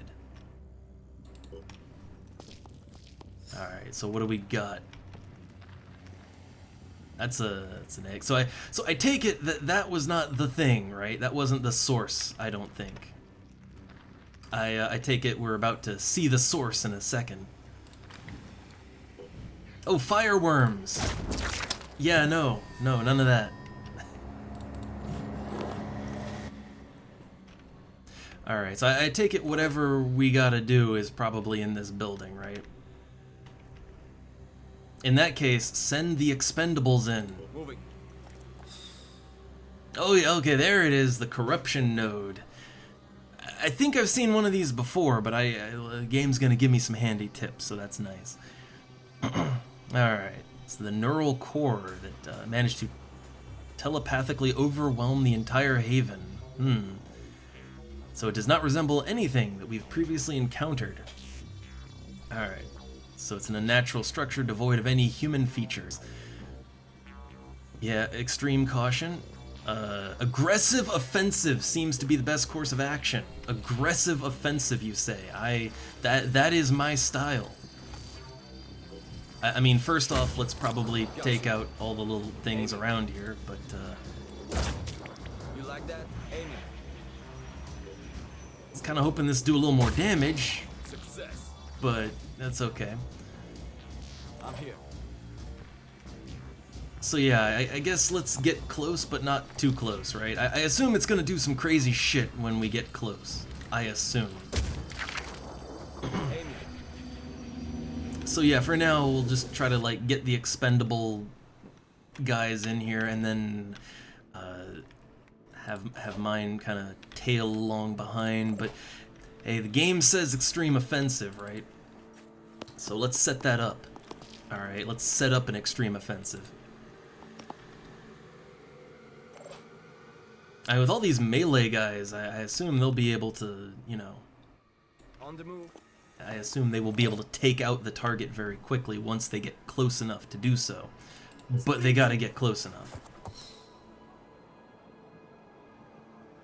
Yeah, I tend to do that every time. I use the rescued soldiers as red shirts, also rescued civilians too. Hey, if you only need to save 1 out of 6, that means I got 5 bodies, right?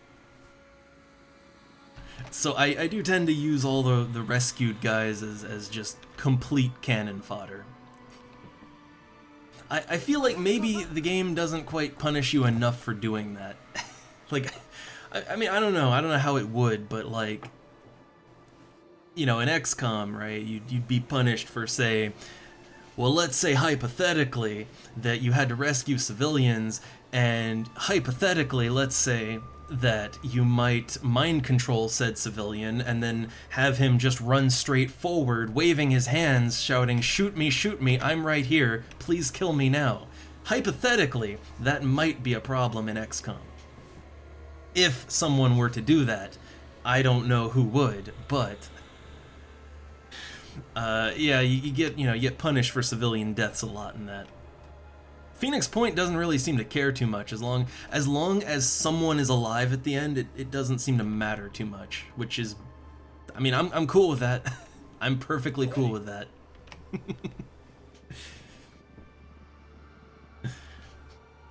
Yep, the good old civilian scouting drone. And oh yeah, hey, free weapon when they go down. So it's just win-win all around.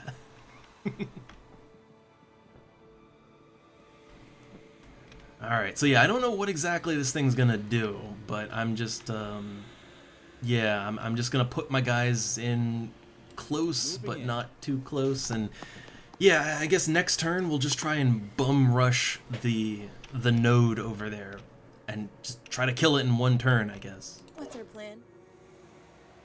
Now Lambda here, they can't do anything, they're disabled, they have no arms. Here.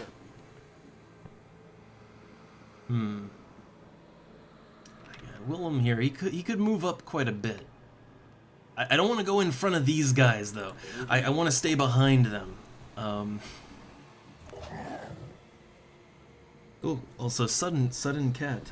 Oh, he just came barreling in, and he's meowing at me. Oh, I'm being meowed at, and oh, he's a little wet too. He's been outside. Oh, but I think he's hungry for some more dry food. Well, let me just set up my turn here. Make sure I've moved everyone I can move, and then I'll feed this hungry cat. Okay, can't really go much more forward than this, so.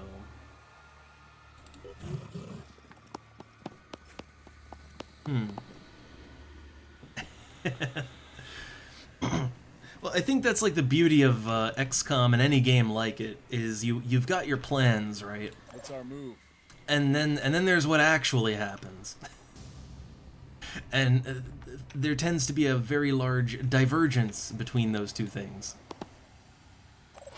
Or really, it's like there's a moment where the shit hits the fan and now like all plans are out the window. And I kind of love that. I love those moments in a game. I'm listening. Alright, so I think all of them have moved about as much as I want them to move. I mean, could move this guy some more. I'm going. Probably don't want to get any closer than this, though. Like maybe Moving. a little bit. Okay. I don't know, as long as we're behind a wall, we should be okay, right? Right? Oh. Okay. The cat demands me, so let me feed this cat. Oh, you hear him. Oh. He's so hungry. Oh. Alright, well, okay, so they got all the pieces set up. Then, alright, give me one moment. Give me one moment. I will be... Not even gonna mute, shouldn't take too long. I will be right back, but... Very hungry cat. Very vocal, hungry cat. So, one sec.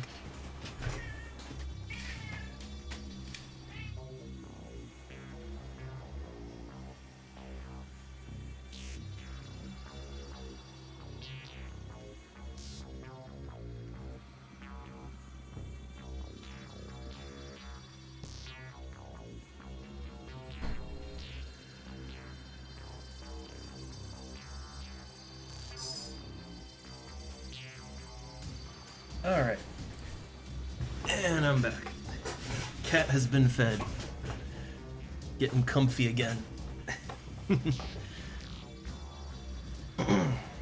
Alright. Oh, I see talk of nerfs. Ooh.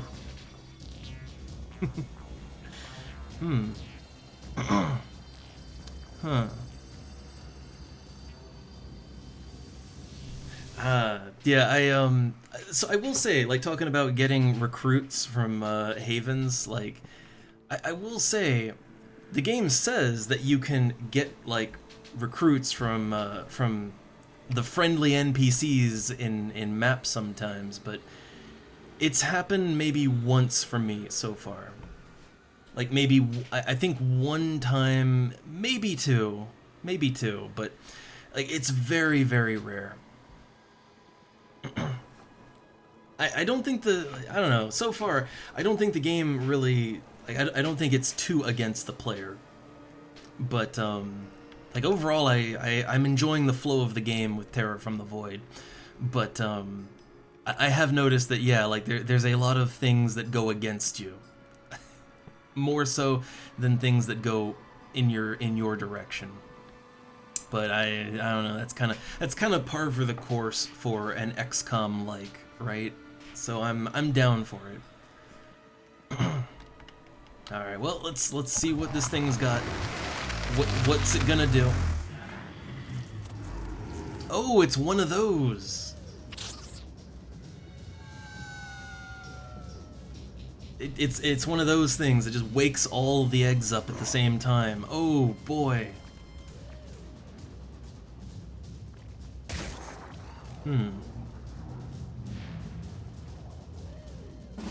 Huh.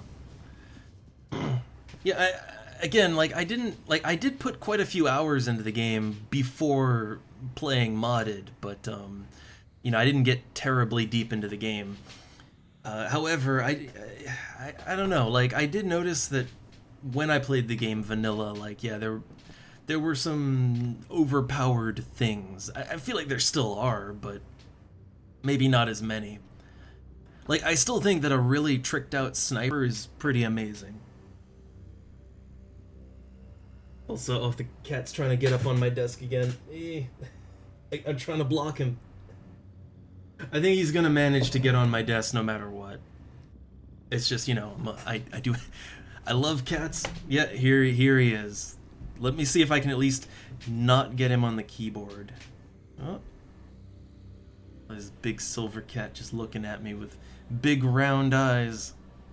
But he's currently on my mouse pad right now. Let's see if I can... Nope. Let's see if I can lure him over to the other side of the desk, at least. But right now, he is just like, he is sitting on my mouse pad, just looking at me with big round eyes. I'm not sure what he wants. And he has a very full belly, too. He's round right now. But he seems to really want my attention right now. This is interrupting my great plans.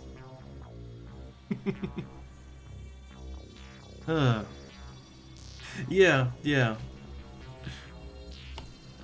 Like, our cats demand that we feed them, that we open the door for them even though they have a cat flap. They, if they want a nice place to curl up in a ball, they want you to make room in your lap so they can get there.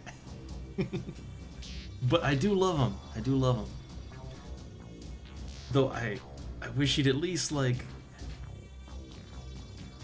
you know, at least not be on my mouse pad so I could use it.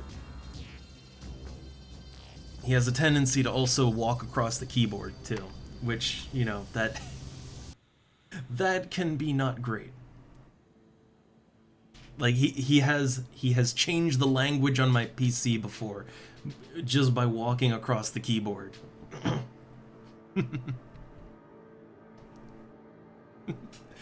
Like, I'm trying to, like, just playfully nudge him over here. Maybe if I lure him with something he thinks might have goodies in it.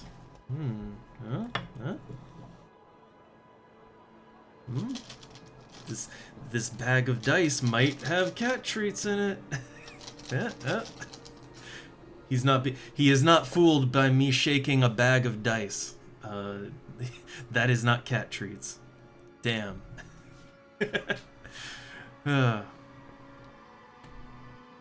I think I need to just have like emergency emergency cat treats on my desk to distract the cat with.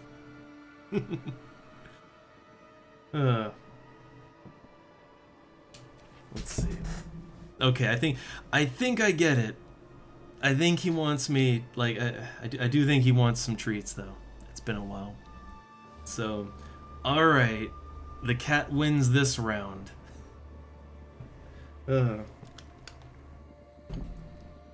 I'll go get him something else. So, okay. Give me a sec here. Give me a sec. Let me put the old AFK up. It should just be a minute, but I need to figure what this cat wants. So, 1 sec BRB, all right? BRB.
Okay, cat has been treated, so hopefully he's good for now. Like, he tends to mostly just kind of hang out behind me, relaxing on the couch or something, and until he wants something. Then he's all over me on my keyboard. He knows how to grab humans' attention. So hopefully he's good now. Hopefully.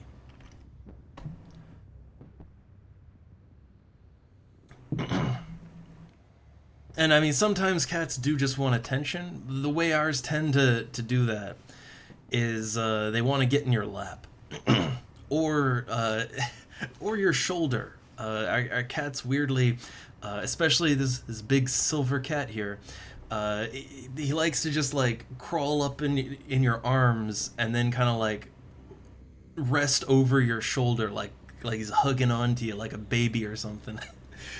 He finds that position very comfy. But usually that's what our cats do when they want attention. So if they're not trying to climb onto you, then like if they're just kind of sitting on your keyboard or mouse and then staring at you, that usually means with our cats that they want food or treats. They want something consumable.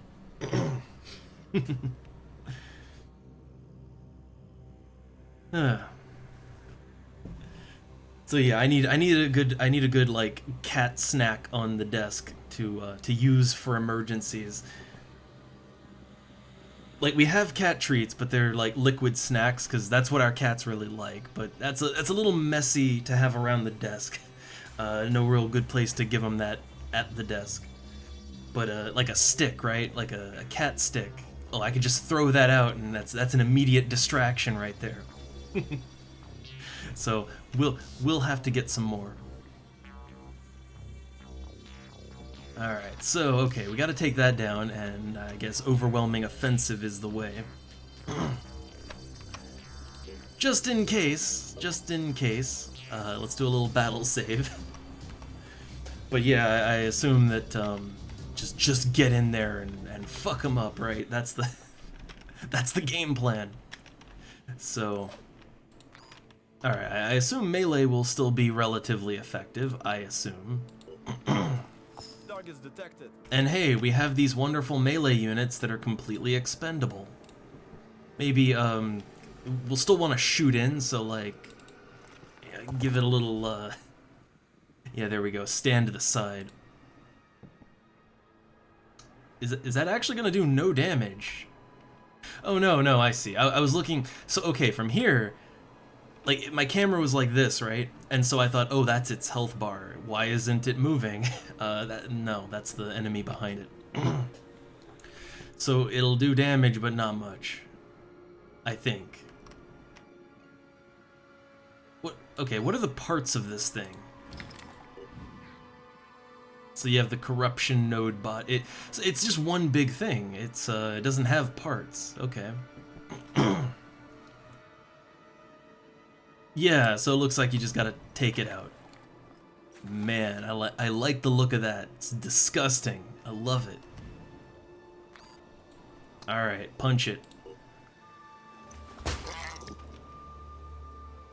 Yeah, 120 damage. Okay. So it's gonna take a bit, but it's possible.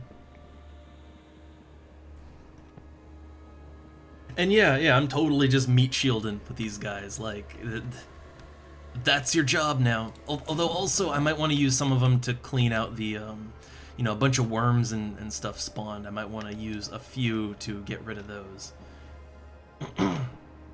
Maybe park some back here, just like, this one's a shotgunner, so he doesn't need to be right up against it. Could take some of these things out too. We do need to kill those still. I think I hit both of them, right? Yeah. So I don't think I'll be able to kill this in one turn. That would be a little too optimistic to think I'm gonna kill it in one turn, but I can deal a decent amount of damage in a fairly quick time. So we can, like, we can kill this in a timely fashion.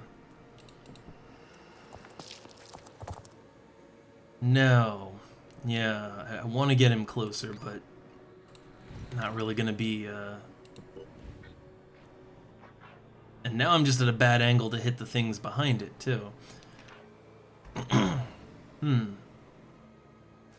Well, I want to set it up so that next turn they can just melee freely. If they're not dead, that is. They might be dead. They may be dead next turn. I'm not sure. But if they're not dead, Target hit. then they'll get all the hits in that they can possibly get. You know, we'll see. We'll see what their survivability's looking like.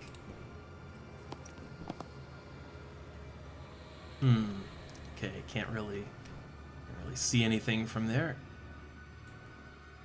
Let's move on to the stairs. So I do want to get rid of these because, yeah, these things... I hate fireworms. I've had a guy just get taken out by a single fireworm exploding. Because trying to get out of the fire, he just dropped dead. Fire is pretty rough in this game. Which that's one thing in actually I'm not even sure if fire was an option in the modern XCOMs, but look, I've played a lot of the XCOM files, and man, fire is very lackluster. It's very underwhelming in the XCOM files. Fire in general in old school XCOM, very underwhelming.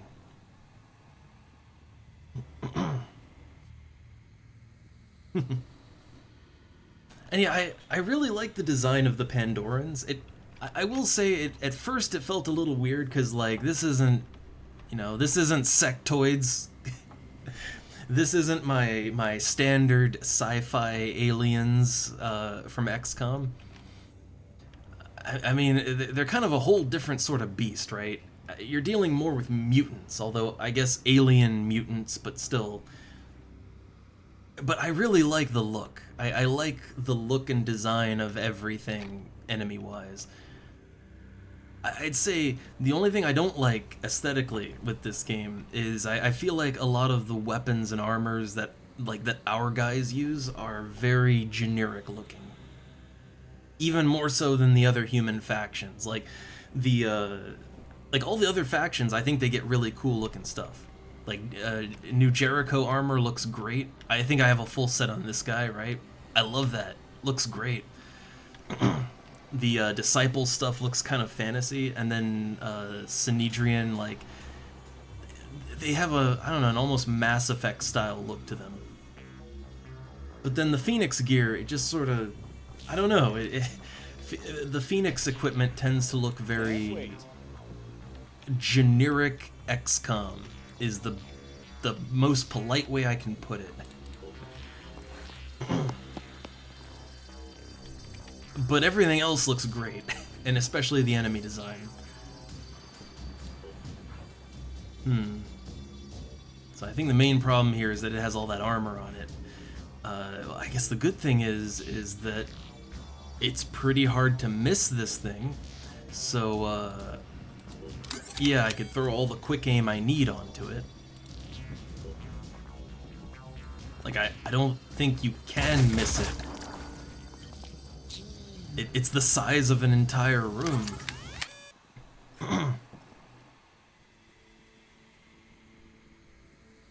Yeah, I do like the general diversity between the factions and everything. I think every faction stands out. It's just the Phoenix Point stuff, like the Phoenix Project stuff, right? Like that all looks a little generic, but literally every other faction looks great.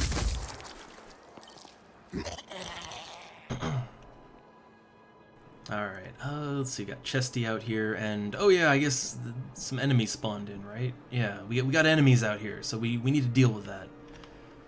Oh, it spawned right behind Lambda, who cannot use their limbs right now. We just need to get Lambda out of there, honestly. Like, just get him out of there. Should be safe up here, I think? I feel like probably that's out of sight. Although, is that where I want to be? It might not be great to be so far away from everyone. But I mean, yeah, it's far away from everyone, so it should be hard to die up there. Taking action. But to me, I guess for me, okay, I see Synedrian stuff, and my first thought is Mass Effect. Especially their equipment, it's very Mass Effect sleek tech style. I like it. And then I look at New Jericho, and I think, honestly, I get like, when it comes to their equipment and style and all that, depending on the unit and everything, it's somewhere between Warhammer 40k and Starship Troopers, and then maybe throw a little RoboCop in there, right? It's somewhere between all that, and I like it. And then the Disciples, I mean, they just look straight out of a fantasy game. Like, their gear looks fantasy, which to me is maybe a little, I don't know, a little out of place, but at the same time it does distinguish them very well. So I can't, you know, I can't deny it's good at that. Alright, we should probably try and kill this guy. I think these are, I don't know, the lesser hitting units, so, oh nice. I accidentally clicked too fast, but it worked out. I gotta stop accidentally clicking too fast. I think I know what the problem is. I'm hungry. I am really hungry right now. It's after 3, and, yeah. Again, the only thing I got to eat is coffee. So, I could go for some lunch right about now, and I'm kind of feeling it, getting that hunger distraction.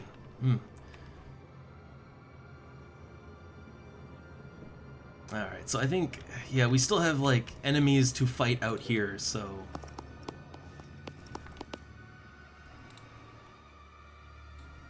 Yeah, let's have some people overwatching out here.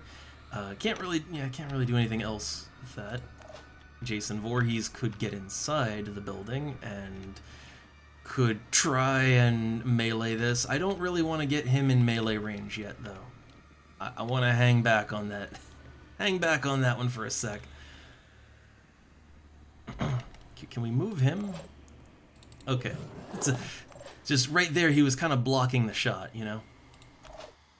So we could get Voorhees over here. And then he's got a clean shot on 2 things at least.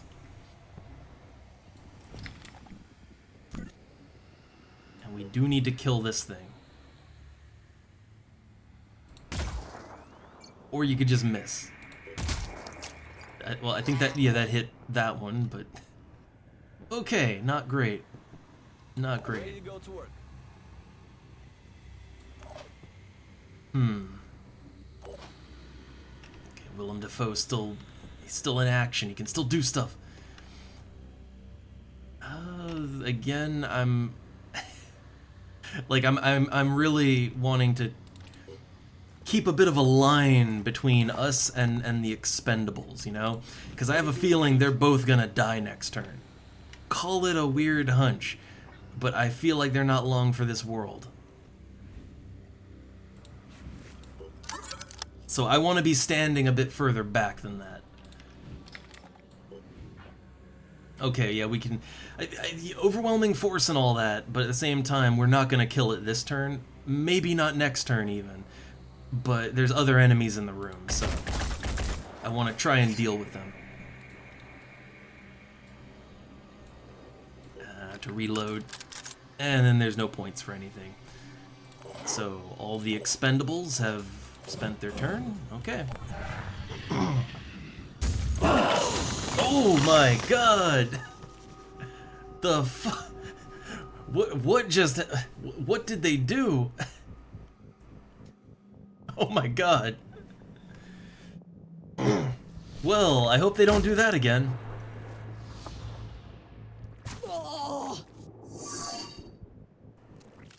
Alright, that one's not too bad though.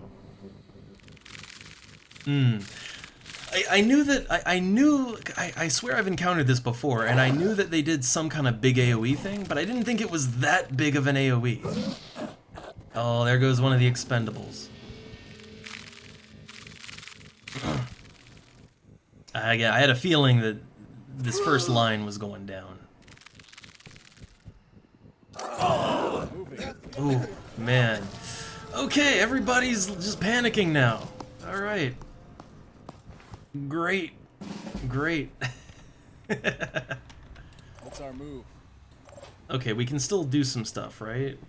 Oh man, this guy is completely out of action. Completely out of it. Well, he can stomp, dazes targets. Possibly dazes them, but that seems to be all he can do is stomp his foot. What are we doing? Oh man, Willem Dafoe is not doing great. Oh, everybody is just... Oh, everybody is doing horrible right now. We kind of have to med pack him. Kind of gotta. Like, there's too much damage went out that turn. Healing. So yeah, I didn't know that the radius on that was so large, so, then, I mean, we want to, like... Well, the problem is, you can't really get any further away from it than that, right? Like, you kind of have to be in this room in order to shoot at it, is the problem.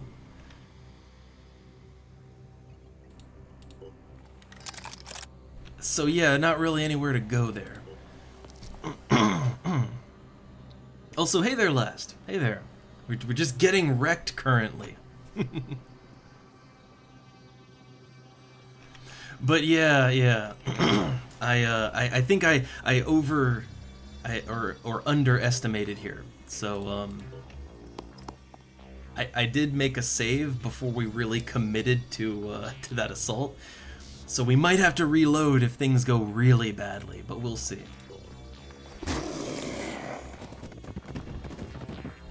Like, let's ride this out and see where it goes, right? Who knows? Maybe I can turn it around. Maybe. So, okay, foot stomp over here. Willem Dafoe is kind of in the radius of that. And he can't move right now. So that ain't great. Like, I think literally all he can do is stomp his foot.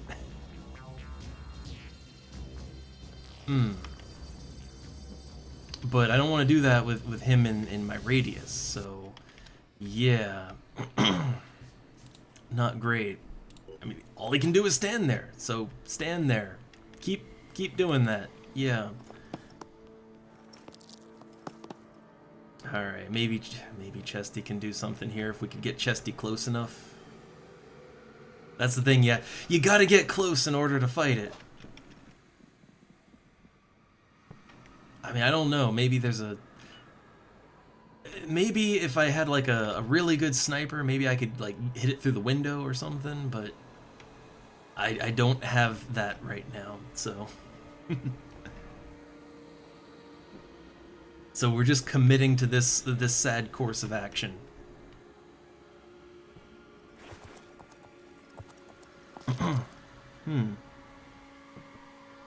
Ooh, man, last. Also, you're reminding me, I had been getting back into Minecraft, and oh man, there's some really nice mods these days. That Create mod is some good times. Factories for days. But, so with this, I have not chosen a faction. I have played a dedicated fence sitter, and I've sat on that fence real good. I'm over 80% with every faction except the Disciples, and that's almost at 80%. So the path of non-committal is working out for me.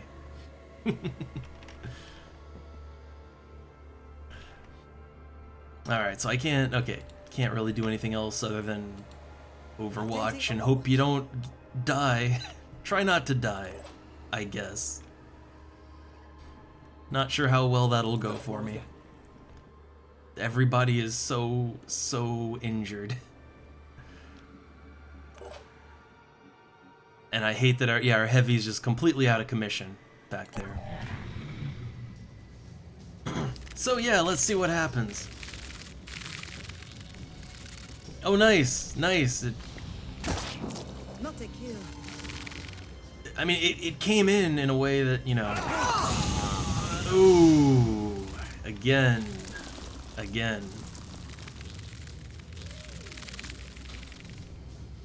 Oh, everybody's just dying. Count to 10. Breathe. So I think, yeah, unless I can somehow kill this, like, now,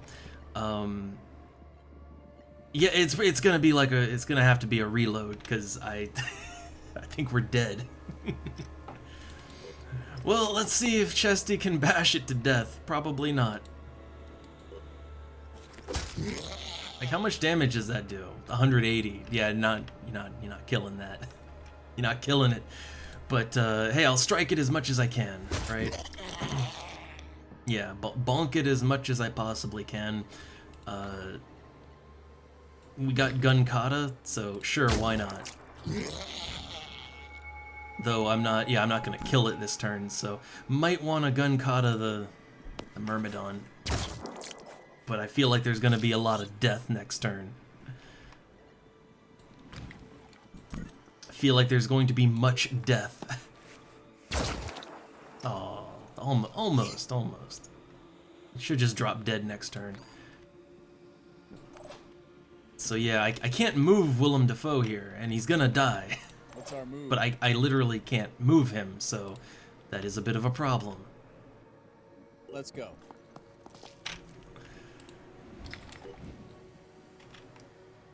I wonder if the grenade would be any more effective here.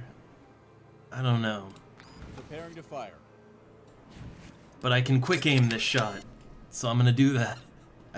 Look, I'm gonna try, alright? Let's try and kill it. I don't think it's gonna work, but let's try. Well, let's see. This is 40 times 4 damage. That's just 55, but it breaks some armor off. I don't know. Most of its armor's already gone. I don't think that's the big problem here. I think the big problem is that it has a lot of health. Like, a lot.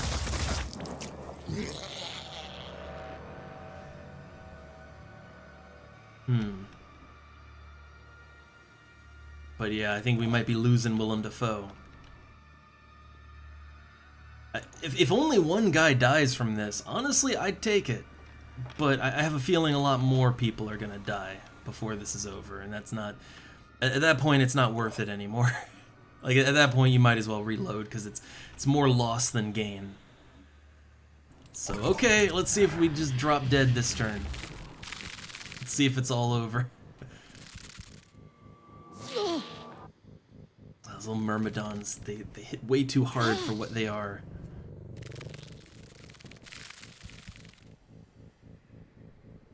Oh, here it comes.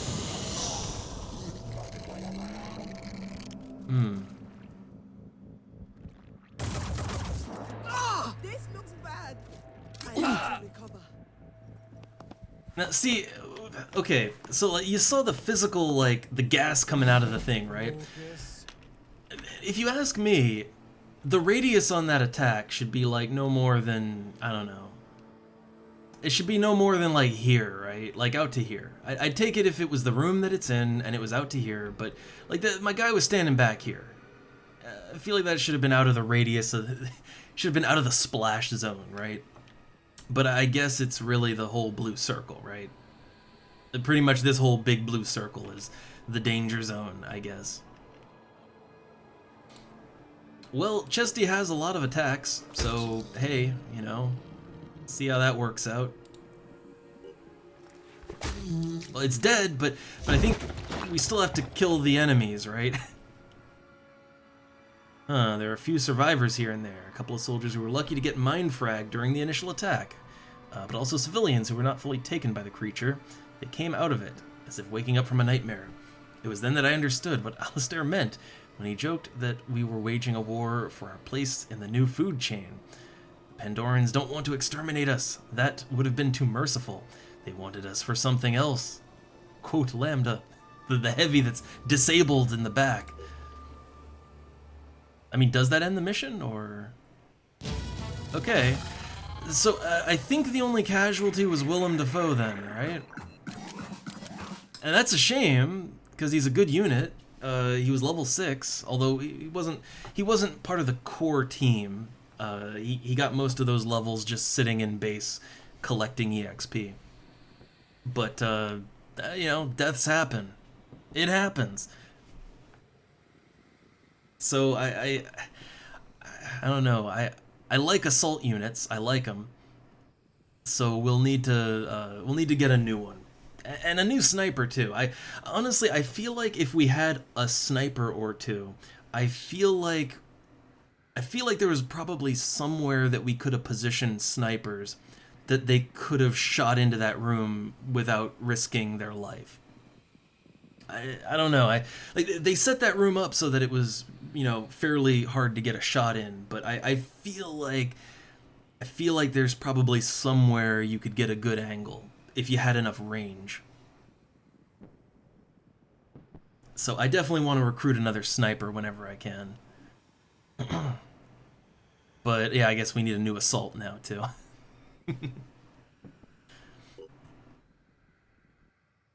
Although, hey, you know what? We had just benched Izul, right? Hey, Izul's off the bench. He's part of the main team now. Replacement assault.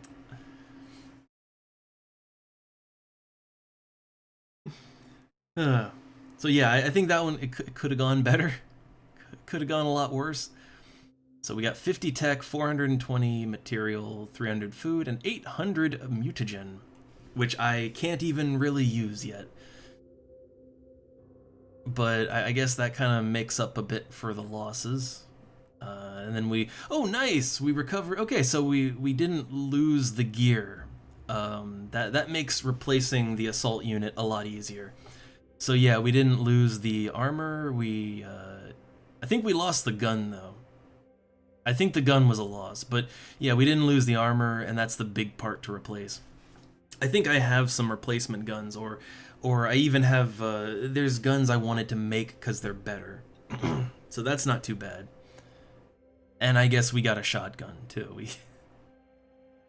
We got free shotgun and a hammer. Cool.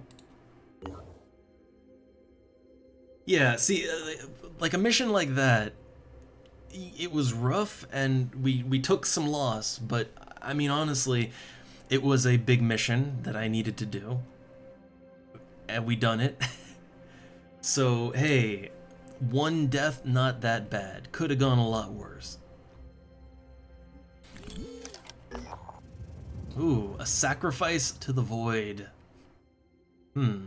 As your team searches for survivors and salvage in Arapka, they come across a former clinic. It is full of horrors. Mutilated bodies litter the floor, and the walls are covered in incomprehensible symbols scrawled in thick, dark blood. One of the exam tables draws the attention of Lambda.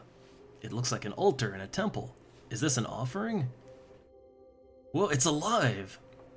It turns out to be a remarkable armored suit, a mutated living organism bioengineered using some unknown technology. Ooh. Take it! Samnu armor. Okay, this isn't new. We recovered the living armor. It was clearly made here. But why would they be making armor for humans? So, some new armor. Alright. I'll need to take a look at that and see what it's good for. But, yay. Mission, we done it. Mission complete. Just need to replace some guys. Do we have any personnel we could recruit right now? We do. Oh, hey, actually, we need snipers, and oh my god, I have so much food. Yeah, so we need snipers, honestly. I think snipers are the best class, and honestly, they're the best class in any XCOM. Like, in XCOM, snipers are awesome, old and new. In this game, man, snipers get some good stuff, and when you combine them with certain other classes, I don't know, snipers, they do it for me. They get shit done.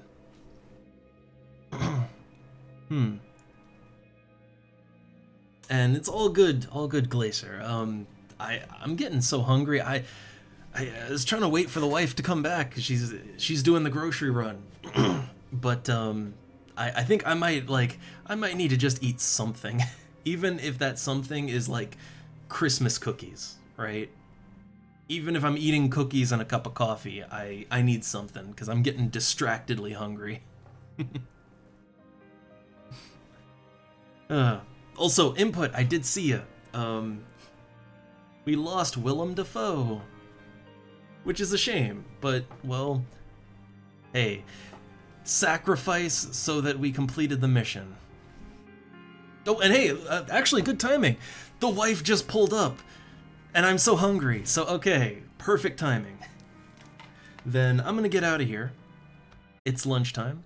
I hope you all had fun, but food! Alright, see you all later. Bye.